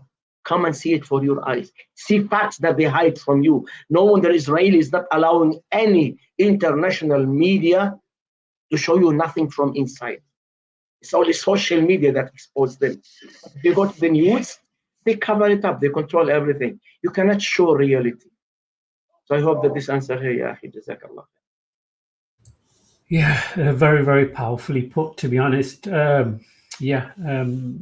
This is the problem. I think some people living in Western countries, journalists are forbidden or actually are prohibited to enter Palestine and Gaza and the West Bank and report the true situation. I know Al Jazeera has been kind of like kicked out of Israel for reporting, and now they report from Jordan. Many journalists have been killed. I think there's a record of how many journalists that have been intentionally killed by the IDF. Also, UN workers, aid workers. It's going through the roof. The facts and figures are going through the roof. Aladdin, feel free to continue. Brother, you're talking about Al Jazeera. Just last week, the cameraman of Al Jazeera was shot on the neck. His name was Fadi. He's a young man, and he is totally paralyzed. Last time he spoke 3 days ago, someone interviewed him. They showed his interview. Then after that, he went in a coma. Now he's in a coma. They are begging the IDF to let him go out for medication. He's in a coma. He's dying. They said they don't have enough, they don't have equipment to save his life. He was shot on the neck. It's all around the news. His name was Fadi, young cameraman of Al Jazeera. And nobody questioned that. No, that's a self-defense. They have the right to do whatever they want. But when we do something, nah, you are a terrorist. Yeah, that's him. That's him. You show it in front, that's Fadi. Now he's in a coma, he's dying. He's dying. They're expecting him to die. They said that his heart stopped. Then after that, they what do you call this? They relieved his heart, and after that, he became and he's under coma, and he's still in a coma. This young man. Now the question: why did you shoot him? He was nothing but a press cameraman holding his camera, taking pictures, everything for the international news, for Al Jazeera. Why did you shoot him? He's not a fighter. He's not a terrorist. He's nothing. He's nothing but a media man.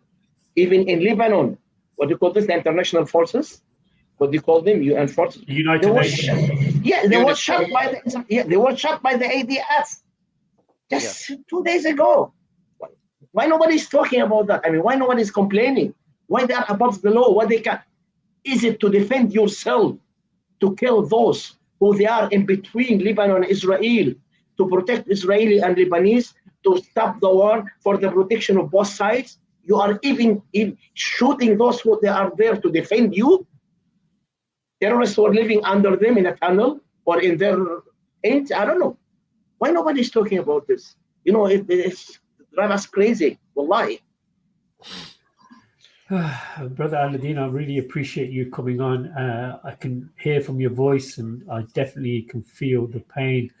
It's very frustrating, and this is why my channel and Brother Yusuf's channel have continued throughout the year highlighting the crimes and the hideous acts of genocide that is taking place right now in real time, and we continue to highlight this, inshallah, throughout the upcoming months and if possible years.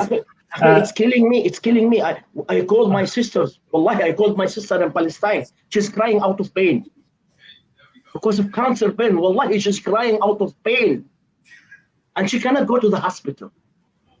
They are not allowing her to go to the hospital. So can you imagine that when you see your own family, members of your family dying in front of you, and you cannot bring them to the hospital, which is only 1 or 2 kilometers away from you? You need a permit to bring her there, and they are not giving you the permit. How would you feel? How would you feel about them? If you have a dog in your house, you have your own pet, and your pet is sick, and they won't allow you to bring your dog to the doctor, you will be crazy. You will be mad. Wallahi, you will lose your mind. We're talking here about a human, and my sister is one of hundreds of thousands. She's one of them. She's only one story that I am living, I'm sharing with you. She's one of hundreds of thousands in West Bank, in Palestine, living the same situation. SubhanAllah. There is no justification.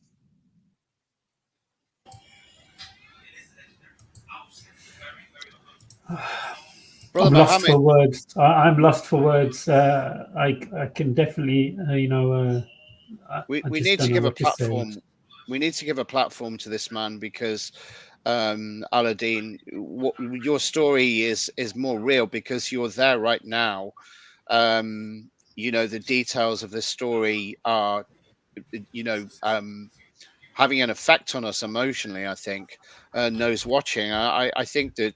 I don't know if there's any way that we can give this man a platform on this channel. Yeah, of course. I know Brother Aladdin, mashallah, very well. Alhamdulillah, he's one of my elders, one of my teachers. He's a very knowledgeable individual. And Allah, as we say Islamically, may God protect and preserve him and his family. Ameen.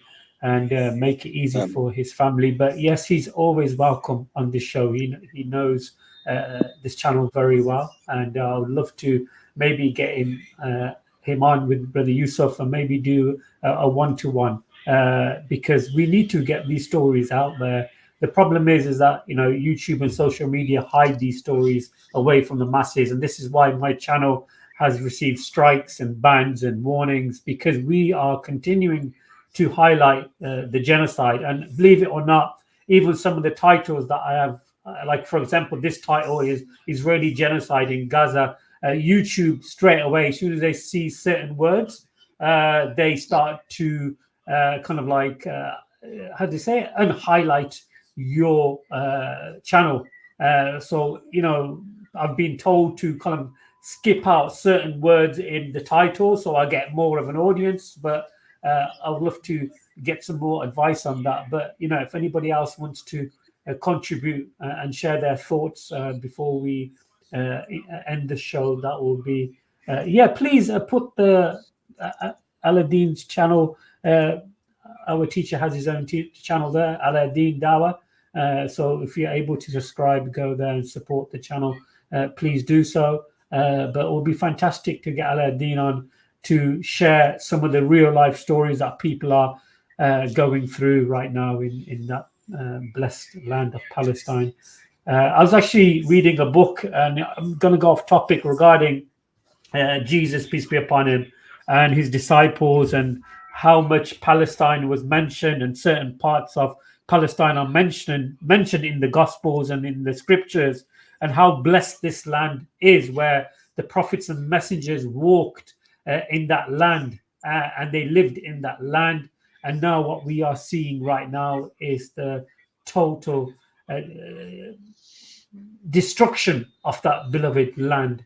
And I want to visit Palestine, inshallah, one day, and I hope we all visit Palestine one day, inshallah, God willing. Brother Aladdin, please continue, and then we can hopefully go through the panel and end the show. Thank you so much. No, it's okay, Akhi. Barakallah, we have nothing else to add. I hope that you can give it back to Brother Yusuf. I do apologize, Brother Yusuf. It's No, fantastic, brother. You're always welcome on this platform. And as John Homer stated, that your voice needs to be heard. I don't know which part of I don't know if you are in the West Bank at this point in time, or your family is there, but certainly we want to humanize and personalize the voices of Palestinians and give out the Palestinian stories, because more often than not, what you see are statistics on a screen. And when people see statistics, there's a platonic relationship with that. One of the things that I've learned over the years with the Israeli Hasbara, and even the way how they spoke about October 7th and how their propagandists went about promoting the falsehood and the lies and the clear blatant fabrications of October 7th, is that even though they were fabrications, they attempted to humanize the event. So they gave fabricated narratives of children and of families and of people being killed and raped and so on. None of it which was true, but the reality is that as so long as you mention these fabricated names and humanize the situation, people then get a sympathy to it. And that's how the sympathy allowed them to engage and commence in the genocide. And I think from our perspective, it's important that we don't necessarily always just stick to, as I've also been guilty of more often than not, arbitrary statistics and facts. Because when you talk about 42,000 being killed, being murdered, I mean, what does that mean to people? Oh, it's just 42,000. It's like a natural disaster, like a flood, and so on and so forth. So the human element has to be shown. And it's only when you present the human element and these individual stories that you begin to appreciate the scale and the magnitude of what we see. Like, for example, we've done over the months when we saw that disabled, autistic, Down syndrome boy being eaten up by dogs. Or, for example, the story of Hind Rajab. Nobody would have known about this 5-year-old girl being butchered with 335 bullets drilled into her by the corrupt and satanic Israeli Defense Force. When we see actual physical images of these satanic Israeli soldiers wearing lingerie and underwear of Palestinians and openly shooting them in cold blood and mocking them, when you see the practicalities and you humanize the situation, then people begin to appreciate the reality of what is happening.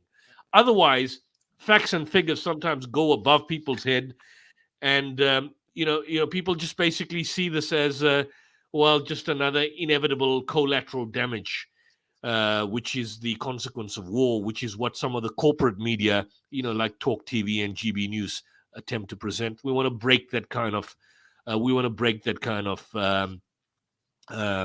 stereotypical false presentation, and kind of humanize the situation of what is going on. Brother, this is what I like to talk about always, and I repeat myself saying this, and I will say it again and again and again, and I would love John to hear this. Those people, they are always talking about Israeli and Palestinian conflict. those Western media? Why don't you talk about the illegal settlement built on Palestinian lands in West Bank?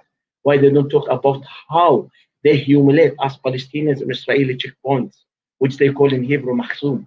Why don't they talk about the United Nations resolution that Israeli don't comply with, such as 1947 Resolution 181, partitioning Palestine into two states, one Arab and one Jewish? The independence of the Palestinian Arab state continued to unjustly obstructed, and the right of the Palestinian flagrantly denied. Resolution 194 in November 1948, the right of the return of Palestinian refugees to Palestine.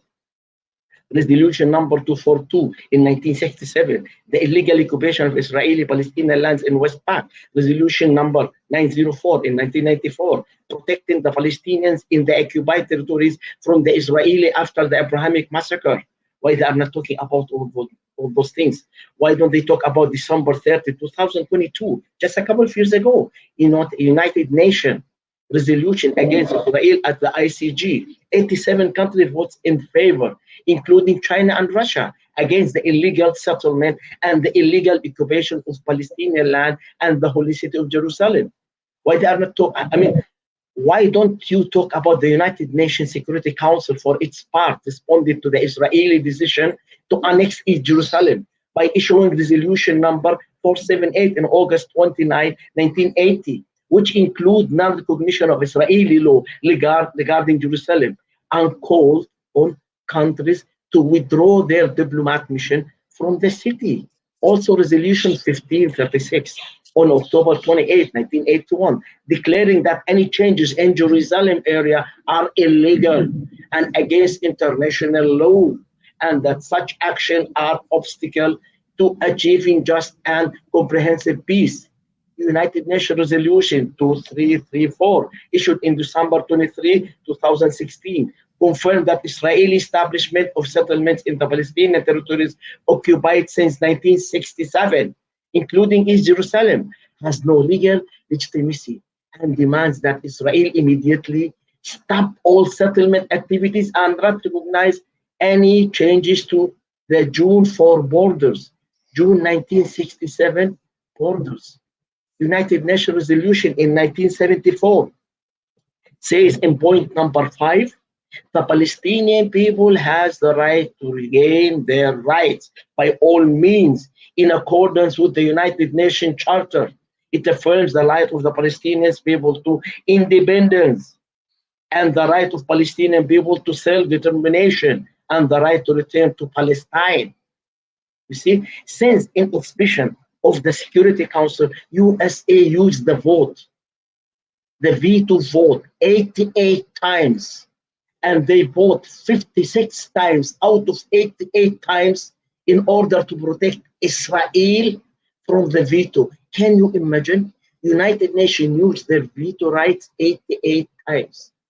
56 times of them out of 88 just in order to protect Israel from the veto in United Nations. The superpower of the world in the past over 50 years used more than 65% of votes to protect Israel and support them, killing daily innocent Palestinian civilians, majority are children and kids. After signing the Oslo Accords on September 13, 1993, Palestinians were promised by Israel, by USA, by EU, by Russia, by the United Nations, by the entire world, that the eastern part of Jerusalem would be their future capital. And the Palestinian leadership confirmed its firm position many times by saying there is no Palestine state without East Jerusalem as its capital, in accordance with the resolution of international legitimacy. What happened now? Jerusalem is gone. It's already call it as a permanent capital of what they call the Jewish state. Even the official American position supported the international position in occupied Jerusalem, which appeared in American message of the assurance to the Palestinians in October 1991. which stated we do not recognize Israel annexion of East Jerusalem or expansion of municipality borders. Russia confirms that it recognized West Jerusalem as the capital of Israel and East Jerusalem as the capital of Palestine, which was confirmed by a source, the Russian Foreign Ministry, in December 2017. I have a lot of other things that I can talk about. I can never stop.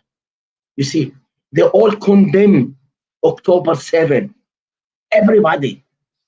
Now, why don't you condemn Haifa massacre in 1937? Why don't you condemn Jerusalem massacre in 1937? Why don't you condemn again Haifa massacre in 1938? Why don't you condemn the Balad al-Sheikh massacres in 1939?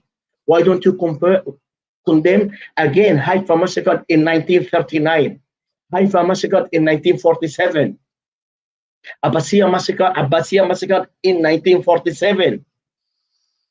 Al-Qinat massacre in 1947? Bab al-Amud massacre in 1947? Jerusalem massacre in 1947?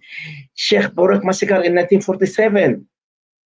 Andorra massacre in 1948, Java massacre in 1948, Khanis massacre in 1956, Jerusalem massacre in 1967, Sabra and Shatila massacre in 1982, Al-Aqsa massacre in 1990, Ibrahim Mosque massacre in 1994, Geneva refugee massacre in April 2022, Gaza massacres in 2008 to 2009, Gaza massacre in 2012, Gaza massacre in 2014, Gaza massacre in 2018 and 2019, Gaza massacre in 2021, Gaza genocide massacres now from 2023 to 2024. Why nobody is condemning them? All those massacres, all the world, the entire Western media, you are blind, you cannot see those massacres, you forgot all about it. Now all you see is October 7. All those massacres happened before October 7. Nobody questioned that. Nobody condemned that. So those things I really like sometimes to mention, to enlighten some people so they will know facts that nobody's talking about, especially people in US, in England. So you can share those informations with others. You can share it with your social media. Never ever stop talking about Palestine. Don't stop talking about Gaza. Don't stop sharing anything. We are already the news for those people inside Palestine. Israel stopped all media. They are not showing no facts now. Even Al Jazeera was stopped in Tul Karim. They invade the head office. They confiscate everything they have and they close it for a few months. No, why? Nobody knows that. Even the cameraman who was taking pictures when they came to the Al Jazeera office, they even confiscate his camera. And this Hebrew man was talking to him in Arabic. It is confiscated. It's illegal. Give it to me. And he took it from him. So we are now, you, each and every one of you, never ever stop sharing anything. Just share pictures. Share anything you have. Go to entire social media and show them things. Now you are the speakers of the Palestinian. You are the media of the Palestinian. Please, we are begging you, never stop doing that. Now, north of Gaza, they stop sending them food, nothing. They are not allowed to send them anything. They are dying out of hunger. Now, while we are talking to you, they stop it. Nobody's helping them. So I hope that makes sense to you, Jazakallah khair. Thank you for that, Brother Aladdin. Yeah, I know as you've been talking and as you've been sharing and discussing, I've been basically getting Mohammed to share these links on your screen with the list of United Nations resolutions against Israel. Shocking. This is another site, which is the Al-Haram Online, which has a chronicle list of all of Israelis' massacres against Palestinians, commencing from the Deir Yassin massacre in 48 and so on, which, spoke about. We've discussed the Deir Yassin massacre, where the precursor of the Israeli army, the Haganah, led and controlled by the first then prime minister, who was going to become the prime minister, Ben Gurion, assumed the role of prime minister about a month after the massacre occurred. There was a rape killing. People were butchered, dumped in a truck, similar to what you see. But many people are now saying that all these massacres, all these killings, Tantura massacre, Al-Shusha massacre, all of that, Lida massacre and so on, all these, even the Nakba of 1948, they're saying all of that is now being dwarfed by what we've seen over the year. They're saying what we've seen over the year in Gaza is of such a level that it's even dwarfing the Nakba of what happened. It's dwarfing that. It's something. History is being made in our eyes, just like how we spoke about Nazi Germany. Generations coming after us will be talking about what is happening now in the same way as we once spoke about Nazi Germany. So this is a reality of what we see and what is taking place. John, we've got some more questions, and I just want to go through them quickly. Again, it's from Hindsight, who is a Christian. She's arguing the point that Israel was attacked by five nations. Why didn't she come on? Time. Bring her on and let her come on, Mohammed, if she wants to come on. Yeah. Well, the link is there. If she wants to come on, she is one of our elders, an elderly lady, so I don't want to burden her with too much. But if anybody wants to share their thoughts on that, why did they attack Israel? Let her answer the question. Why those 5 countries attacked Israel? Can you answer me back, please? Why? I want her to answer in a comment or come here. I know who is she, or she can join us. She always come live, so I see no reasons for her not to join us now. So she can talk to us. Why not come here and have a discussion with us and tell me why did they attack Israel? Answer me. And before you come, I would like to share something also with you. Everybody is saying that they are killing Hamas. Hamas, they are the terrorists. Hamas are the reason. Hamas was created in 1987. And Israeli been killing innocent Palestinian civilians, men, women, and children since 1947. Palestinians since 1947 were crying to the entire world, shouting to people like you, shouting to United Nations, to EU, to USA, to Russia, to China, to the entire world, please come and help us. They were crying to the entire world to help them and to stop the massacre of the Palestinians by Israeli, to stop the catastrophe that started in 1947. Where were you from 1947 until 1987, where Hamas was born? When Israeli been killing innocent Palestinians and still killing them until nowadays. Why no one helped the Palestinians or listened to the innocent Palestinians? Why nobody listened to them? Nobody cares about them for more than 75 years.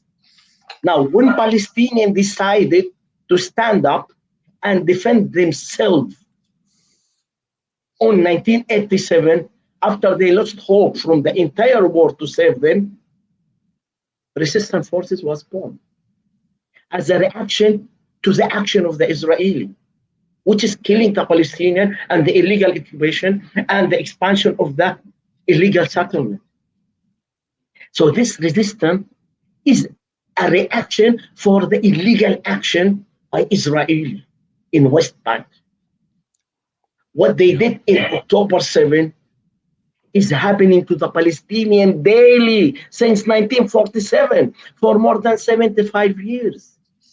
Where were you? And why you didn't condemn the killing of those innocent Palestinians since 1974, 1947? Why you didn't hear your voice? Now, when Palestinians decided to defend themselves, now they are terrorists. No, you cannot defend yourself. No, that's bad. You are murderer. You are bloodsucker. You see that? So that's the image that I like to give to the entire world. So this is my answer for this lady who asked the question. I hope that you, at your age, you should be more enlightened. You should go and see the truth, see facts. Stop watching those media who brainwash you. Stop watching this Western media that being controlled by the Jew, and you know that more than I do. We invite you, come to Palestine and see facts for yourself. See it for yourself. Please come. They will tell you, don't go, they will kill you. They are terrorists. Don't listen to them. You are more than welcome. We love you to come. and we would love you to be our broadcasters and our media people to the entire world. Come and see the fact by your own eyes. I'm I done, just yeah. want to add one point, Brother Aladdin. I want to add one point to this falsehood that was presented by her.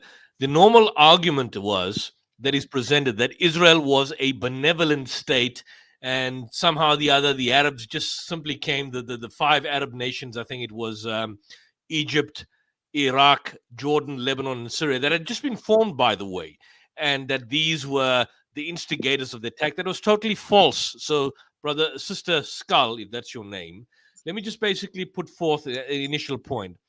The goal of the Arabs initially was to block the partition resolution and to prevent the establishment of an ethno-Jewish state. And the reason for that was that the state of Palestine at that particular point, following the Balfour Declaration in 1917, was under British mandate. What then subsequently happened post 1917 is that you had Jewish militia outfits that developed, that in certain instances you had, and I was surprised to realize this, but Moin Rabbani brought it to my attention in one of the discussions he was having, that Nazis, for example, had even established links with Jewish terrorist groups like Irgun and Haganah. So long before the partition plan and long before any of the Arabs had superficially entered the war, and by the way, the attack on the state of Israel was not by any way some sort of belligerent attack in any way. It was very meek by today's standards. But long before that had happened, you had these Jewish death squads and Zionist terrorist outfits that was causing havoc in the region in the 1930s. I mean, Haganah, the Irgun, the Stern Gang, they were causing havoc on the streets of Jerusalem and killing and massacring people in the late 1930s, before the advent of the Second World War. I mean, the bombing of the King David Hotel, when did that happen?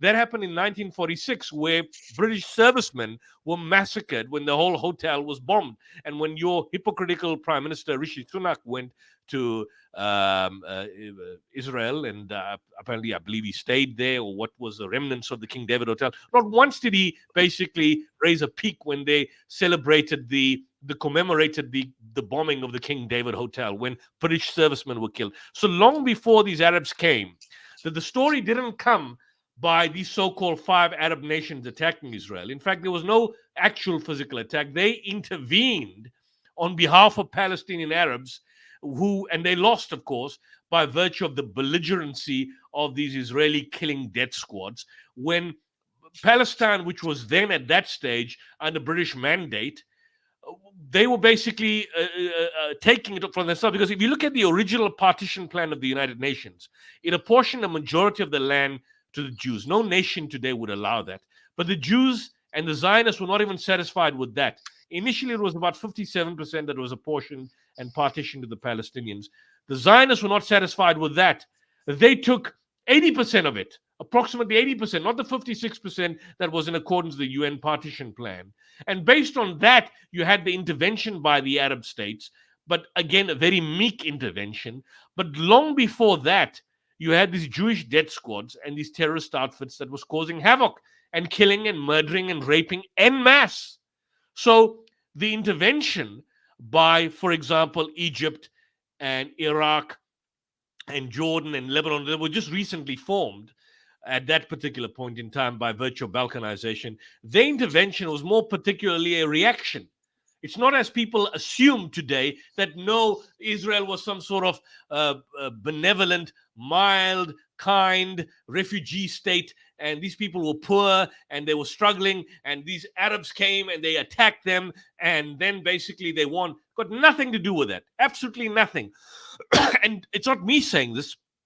Look at the history of Palestine. One of the writers that has written on this is an Israeli historian, a pro-Israeli historian, by the way, by the name of Tom Segev, in his book, The Palestine Under British Mandate. And he documents that. You even have pro-Israeli historians like, what's his name, Benny Morris, who wrote a phenomenal book called The Birth of the Palestinian Refugee Crisis. It's got, and these are pro-Israeli historians. We've seen him recently on some of these talk shows and some of these debates since this war began, and they confirmed the very same thing. So the question, to answer your question, why did these 5 Arab countries innocently come and attack innocent, poor little Israel? Got nothing to do with that. Israel was causing havoc in the area by virtue of these Zionist death squads that were already in existence, that were killing the British, that were killing British military forces, British civil servants, Palestinian society. I mean, the Deir Yassin massacre, where 200 people were raped, gang raped, murdered, butchered, that happened in 1948. That happened before any intervention by any Arab nation prior to the Declaration of Independence. So the argument about why these 5 Arab countries came and attacked, there was no attack. There was a meek, very placid intervention. And this intervention came after more than a decade of mayhem and mass murder that was being committed by these Zionist death squads in British, under when Palestine was under British mandate. So I think we need to get our facts clear. And these points can be easily gleaned, not necessarily from biased sources, sources which you would deem biased, but even by mainstream who would be deemed pro-Israeli historians will tell you the same thing. So I hope that kind of clarifies that particular position regarding the main phase of the 1948 Arab-Israeli war. The intervention by these Arab countries was as a result of the attacks by the death squads, some of whom had established links with Nazi Germany, at least at the early stages of the Second World War, long before the establishment of the State of Israel. So that's a reality of the situation. So I think what you are presenting is historical revisionism that has got no basis whatsoever in any kind of factual basis, and even a pro-Israeli historian will tell you this. So I hope that kind of clarifies. Brother Yusuf, there's a question here for Brother Aladdin. If you don't mind reading it out, or I can read it out, it's not a problem. No, you read it out, brother. Brother Aladdin, can you see the question is from our brother Mahdi Ahmedi? Ask Brother Aladdin, will anything differ in the Palestinian resistance, even if somehow they didn't exist in Gaza or the West Bank? Brother Aladdin, let me tell you something. If there is an action, there will be a reaction. As long as the action is there, the action will never stop. The action is the illegal occupation of Palestinian land. The action is the expansion of the illegal settlements in West Bank. The action is what's happening, the daily killing of innocent Palestinians in Palestine. So as long as there is an action, automatically there will be a reaction. If you will not stop action, the action will never stop. That's common logic. So as long the illegal occupation is there, the reaction will never stop. It's common, it's a human nature. As I told John a while ago, if you have a dog in your house and someone harm your dogs, that's an action. What will be your reaction? You will defend him. And he is even a dog, he's not a human. How much we love him. You see? So as long as there is an action, the action will never stop. Stop the action, there will be no action. That's a common logic.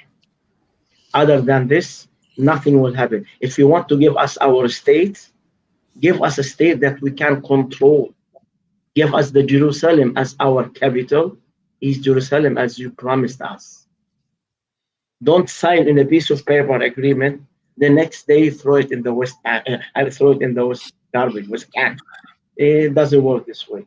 You see, as long as there is an action, there will be a reaction.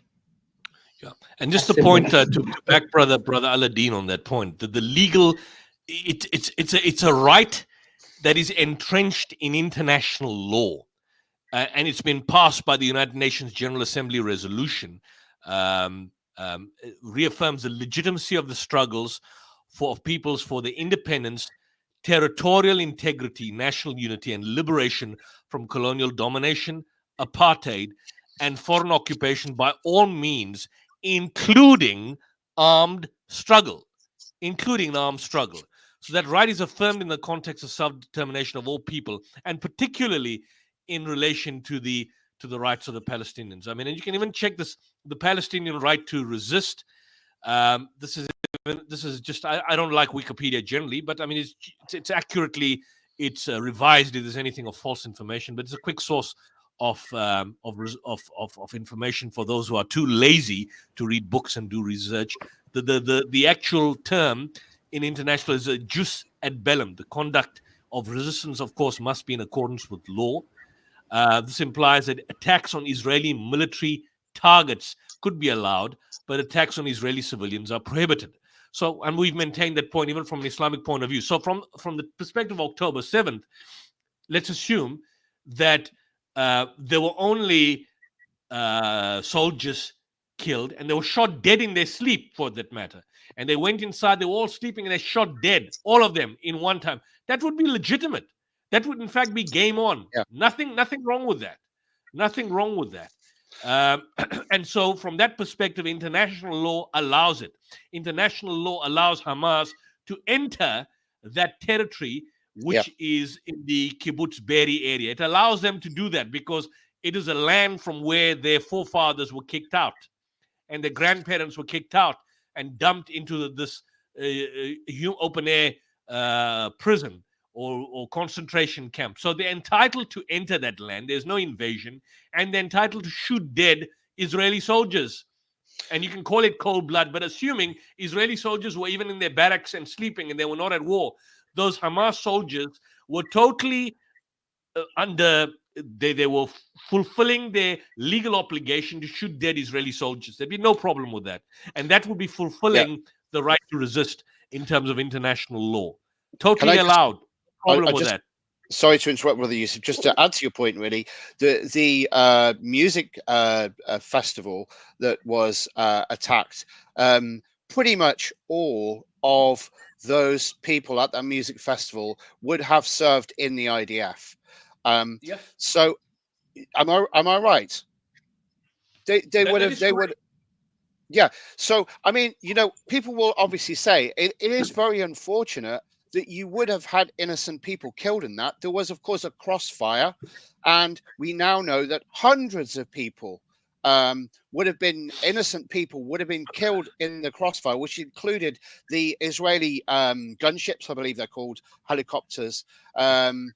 So this was the Hannibal Directive coming in, right? Yeah. So you can say, but what about the innocent Jewish people that were killed that day, which of course is very, very unfortunate. There could have been tourists there, right? But this is what happens in a war. Look, you look at Gaza, the percentage of non-combatants killed in this specific targeting from the IDF, it is massive. So I think actually October the 7th, and this was admitted by the IDF themselves, was actually a brilliant military operation, which was successful in terms of what it was intended to do. Of course, none of it should be happening. But going back to Brother Aladdin's point, it is common sense that if you subject someone to this level of oppression and this level of assault, there will be a reaction, and that's what October the 7th was a reaction.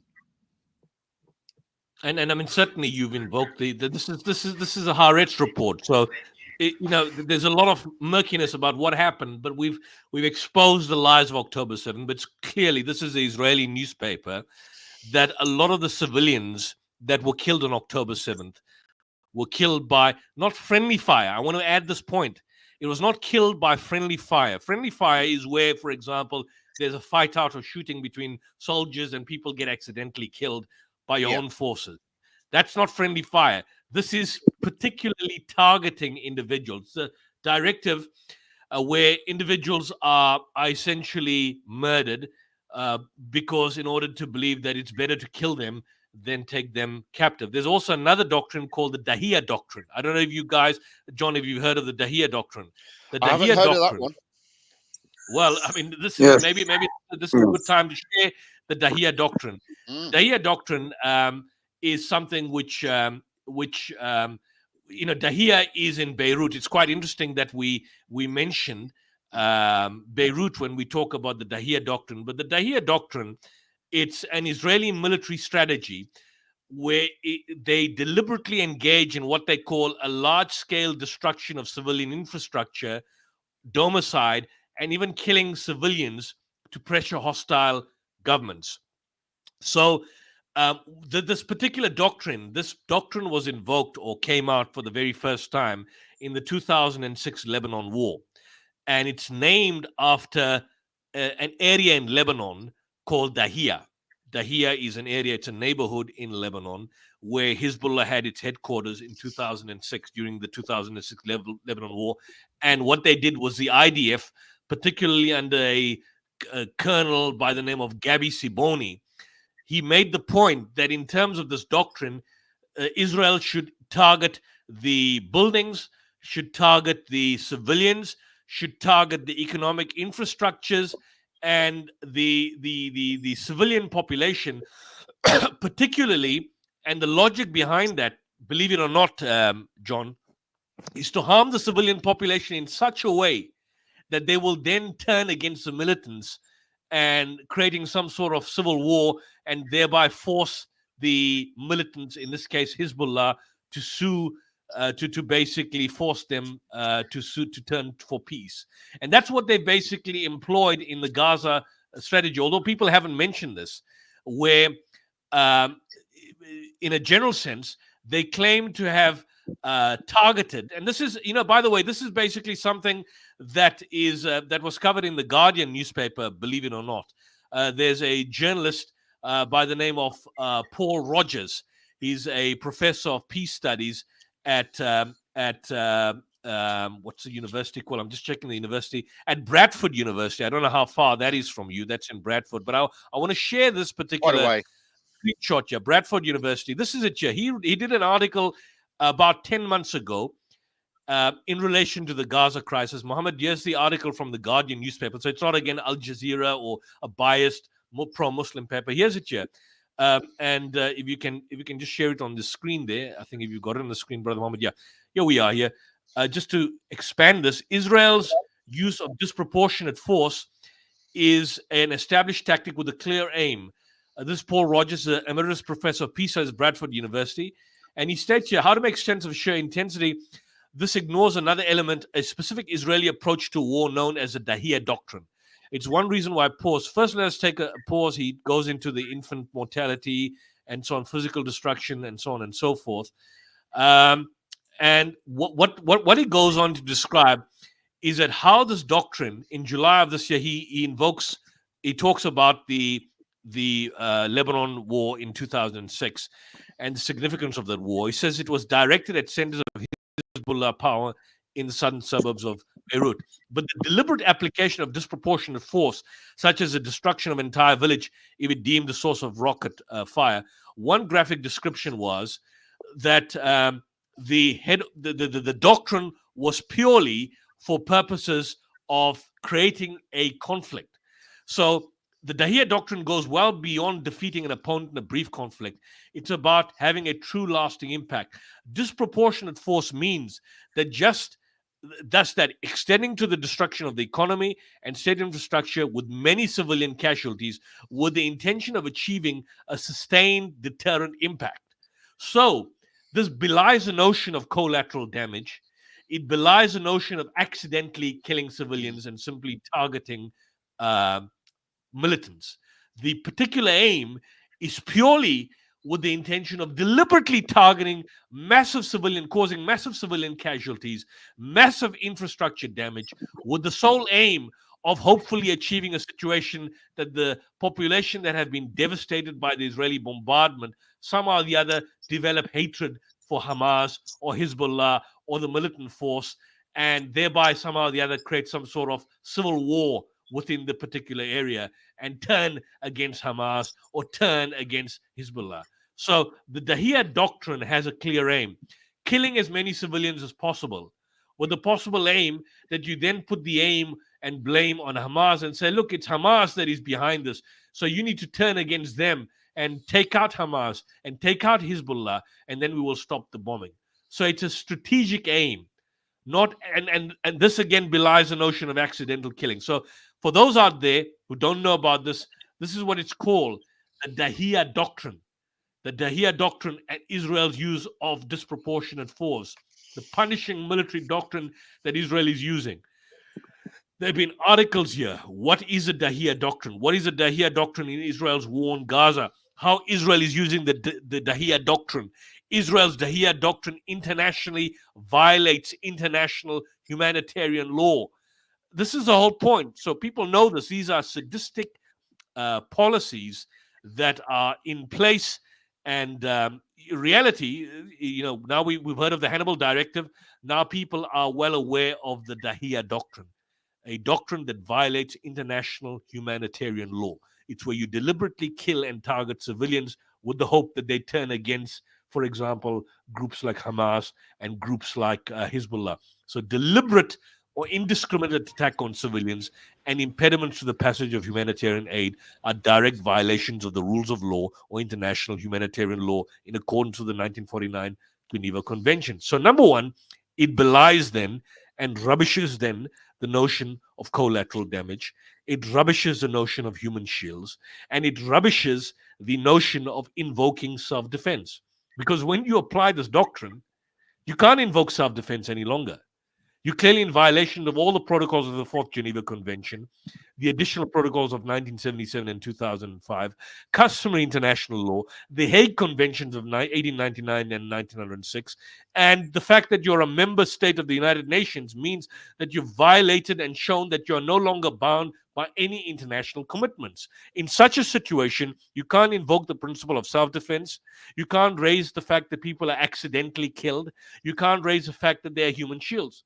So on its own doctrine, it rubbishes all the Israeli Hasbara talking points. And what is remarkable, John? What is remarkable?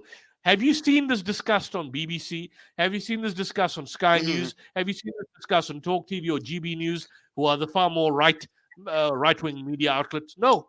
I don't watch the BBC anymore, so I can't tell you. Maybe they've covered it, but I sort of gave up on them a while they ago. haven't. They haven't. BBC has never covered it. No, I'm pretty sure. I'm pretty sure you're right. This is where it comes from. It comes from the Lebanon War from 2006. It comes from an area called Dahia. And the individual who was behind it, Lieutenant General Gadi Eisenkot, former GAU commander of the Israeli, was the first to mention that Dahia doctrine following the civilian casualties in Lebanon during the 2006 Israeli war. And he says in 2008 announcement, he said, what happened in Dahia, Court of Beirut in 2006 will happen in every village from which Israel is fired on.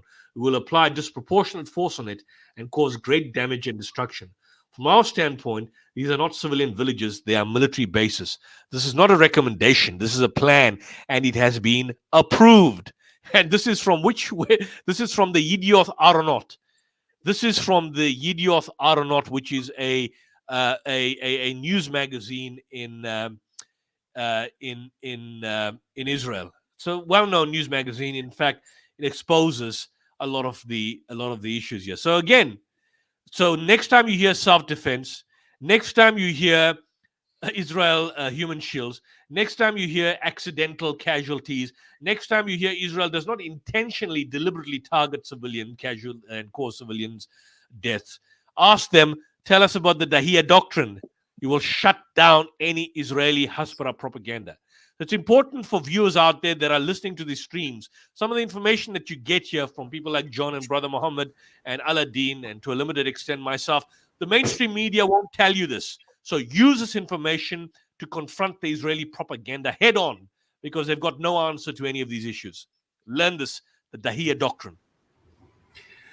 Subhanallah. Thank you, guys, for staying tuned to the show. Appreciate that. I know we're nearly hitting the 3-hour mark. Brother Hassan has been patiently waiting. Hassan, I do apologize, brother, and I appreciate your patience. I'll let you have a few words, a few sentences, because we have to wrap it up, because it's Maghrib time for me now, that I have to pray my late evening prayer. So Hassan, brother, some final words and some sentences from you before we wrap the show up. It's fine, brother. You said it's fine. Alhamdulillah. Yeah, thank you. What I would like to actually sort of get people to think about is this. Like, I have a friend, he's a good brother. His wife is Palestinian.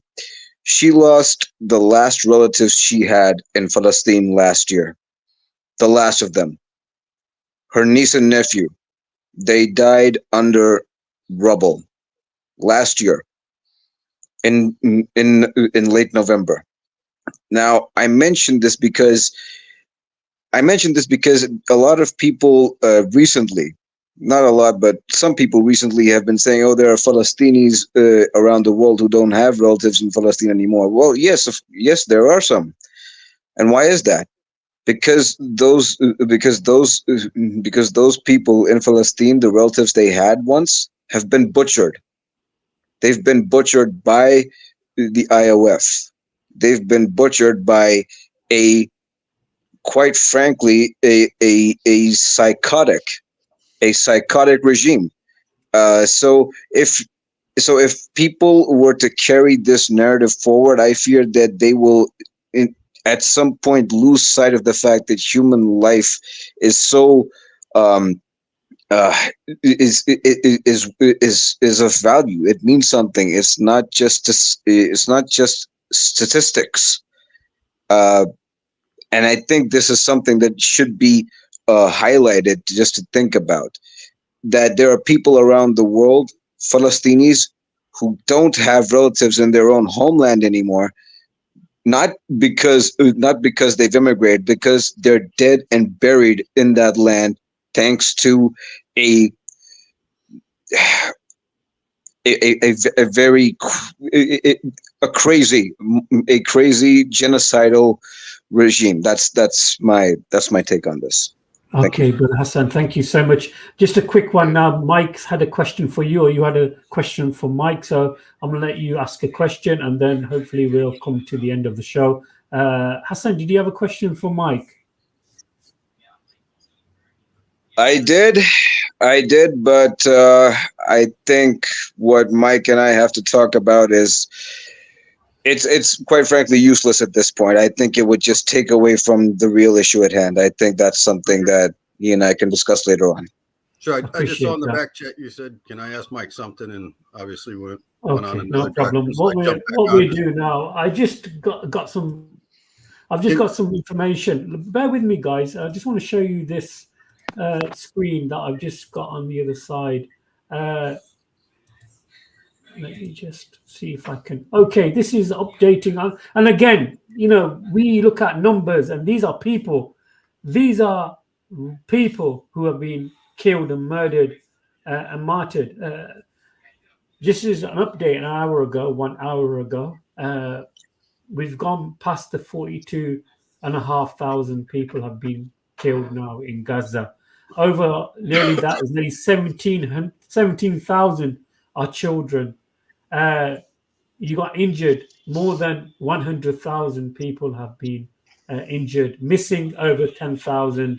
It's just, and again, brothers and sisters, I know these are just numbers, but these are real people. These are people that have been massacred at this particular moment in time. And we continue, Cover Fef and Brother Yusuf's channel, the South African Debate Initiative channel, are continuing to highlight this information to you. And I am pleading and really begging you, brothers and sisters out there, to like, share, and subscribe to the channel. Like I said, I've got one more strike. I think it's a baseball terminology. Mike might give me some information about baseball. I think there's 3 strikes and then you're out. So I'm on my second strike right now on YouTube, but I'm still going to continue with Brother Yusuf's help to highlight the information, the conflict that is taking place, the genocide that is taking place right now in Gaza. So please, brothers and sisters, continue to like, share, and subscribe to the channel. And we need to really get this message out to a wider audience.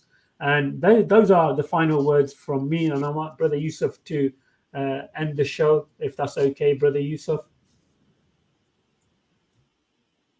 You're muted, brother. You're muted.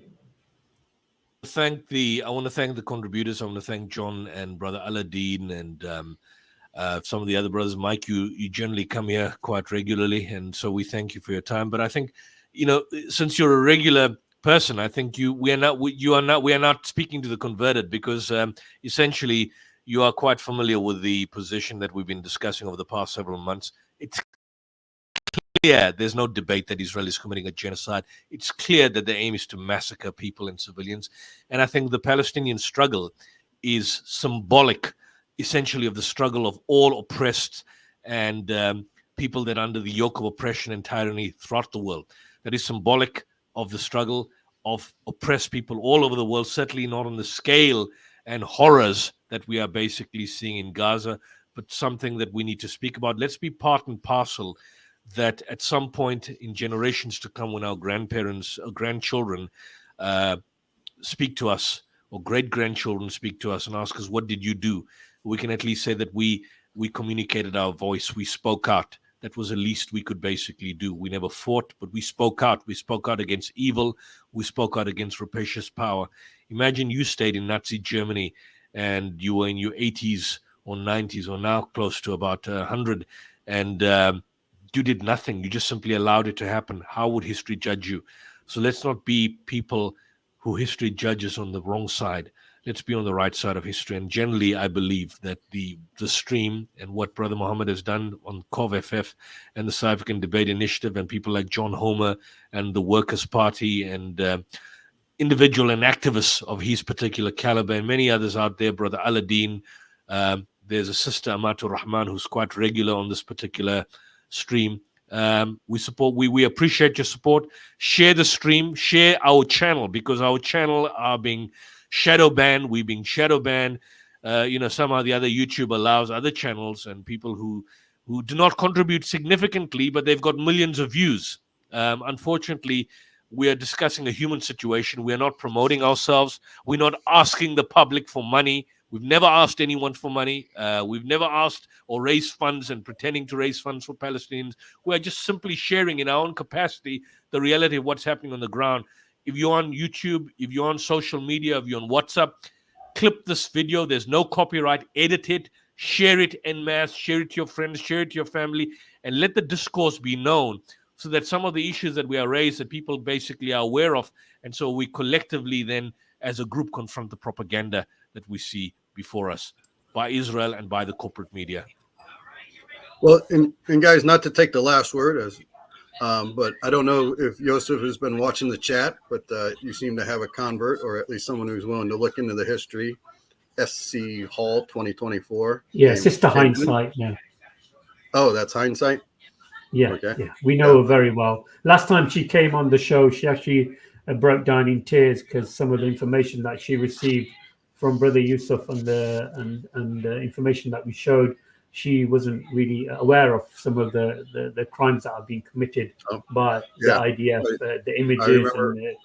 Hindsight sounded like it was from Alabama or something. I remember she had a southern accent, if I recall. So, yeah. But anyway, and not to be too bold to give you guys a strategy here, but if I were you, I'd maybe push the Christian Palestinians a little more. I remember years ago there was a BBC article about this guy. He planted some apples. I think it was some sort of orchard. I'm pretty sure it was apples, and the Israelis came in and he Mike literally had a Mike. I'm sorry, but go ahead.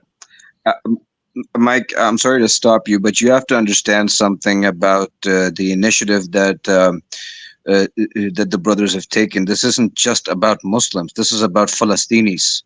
Whether they be Muslims, Christians, Jewish, the religion is secondary.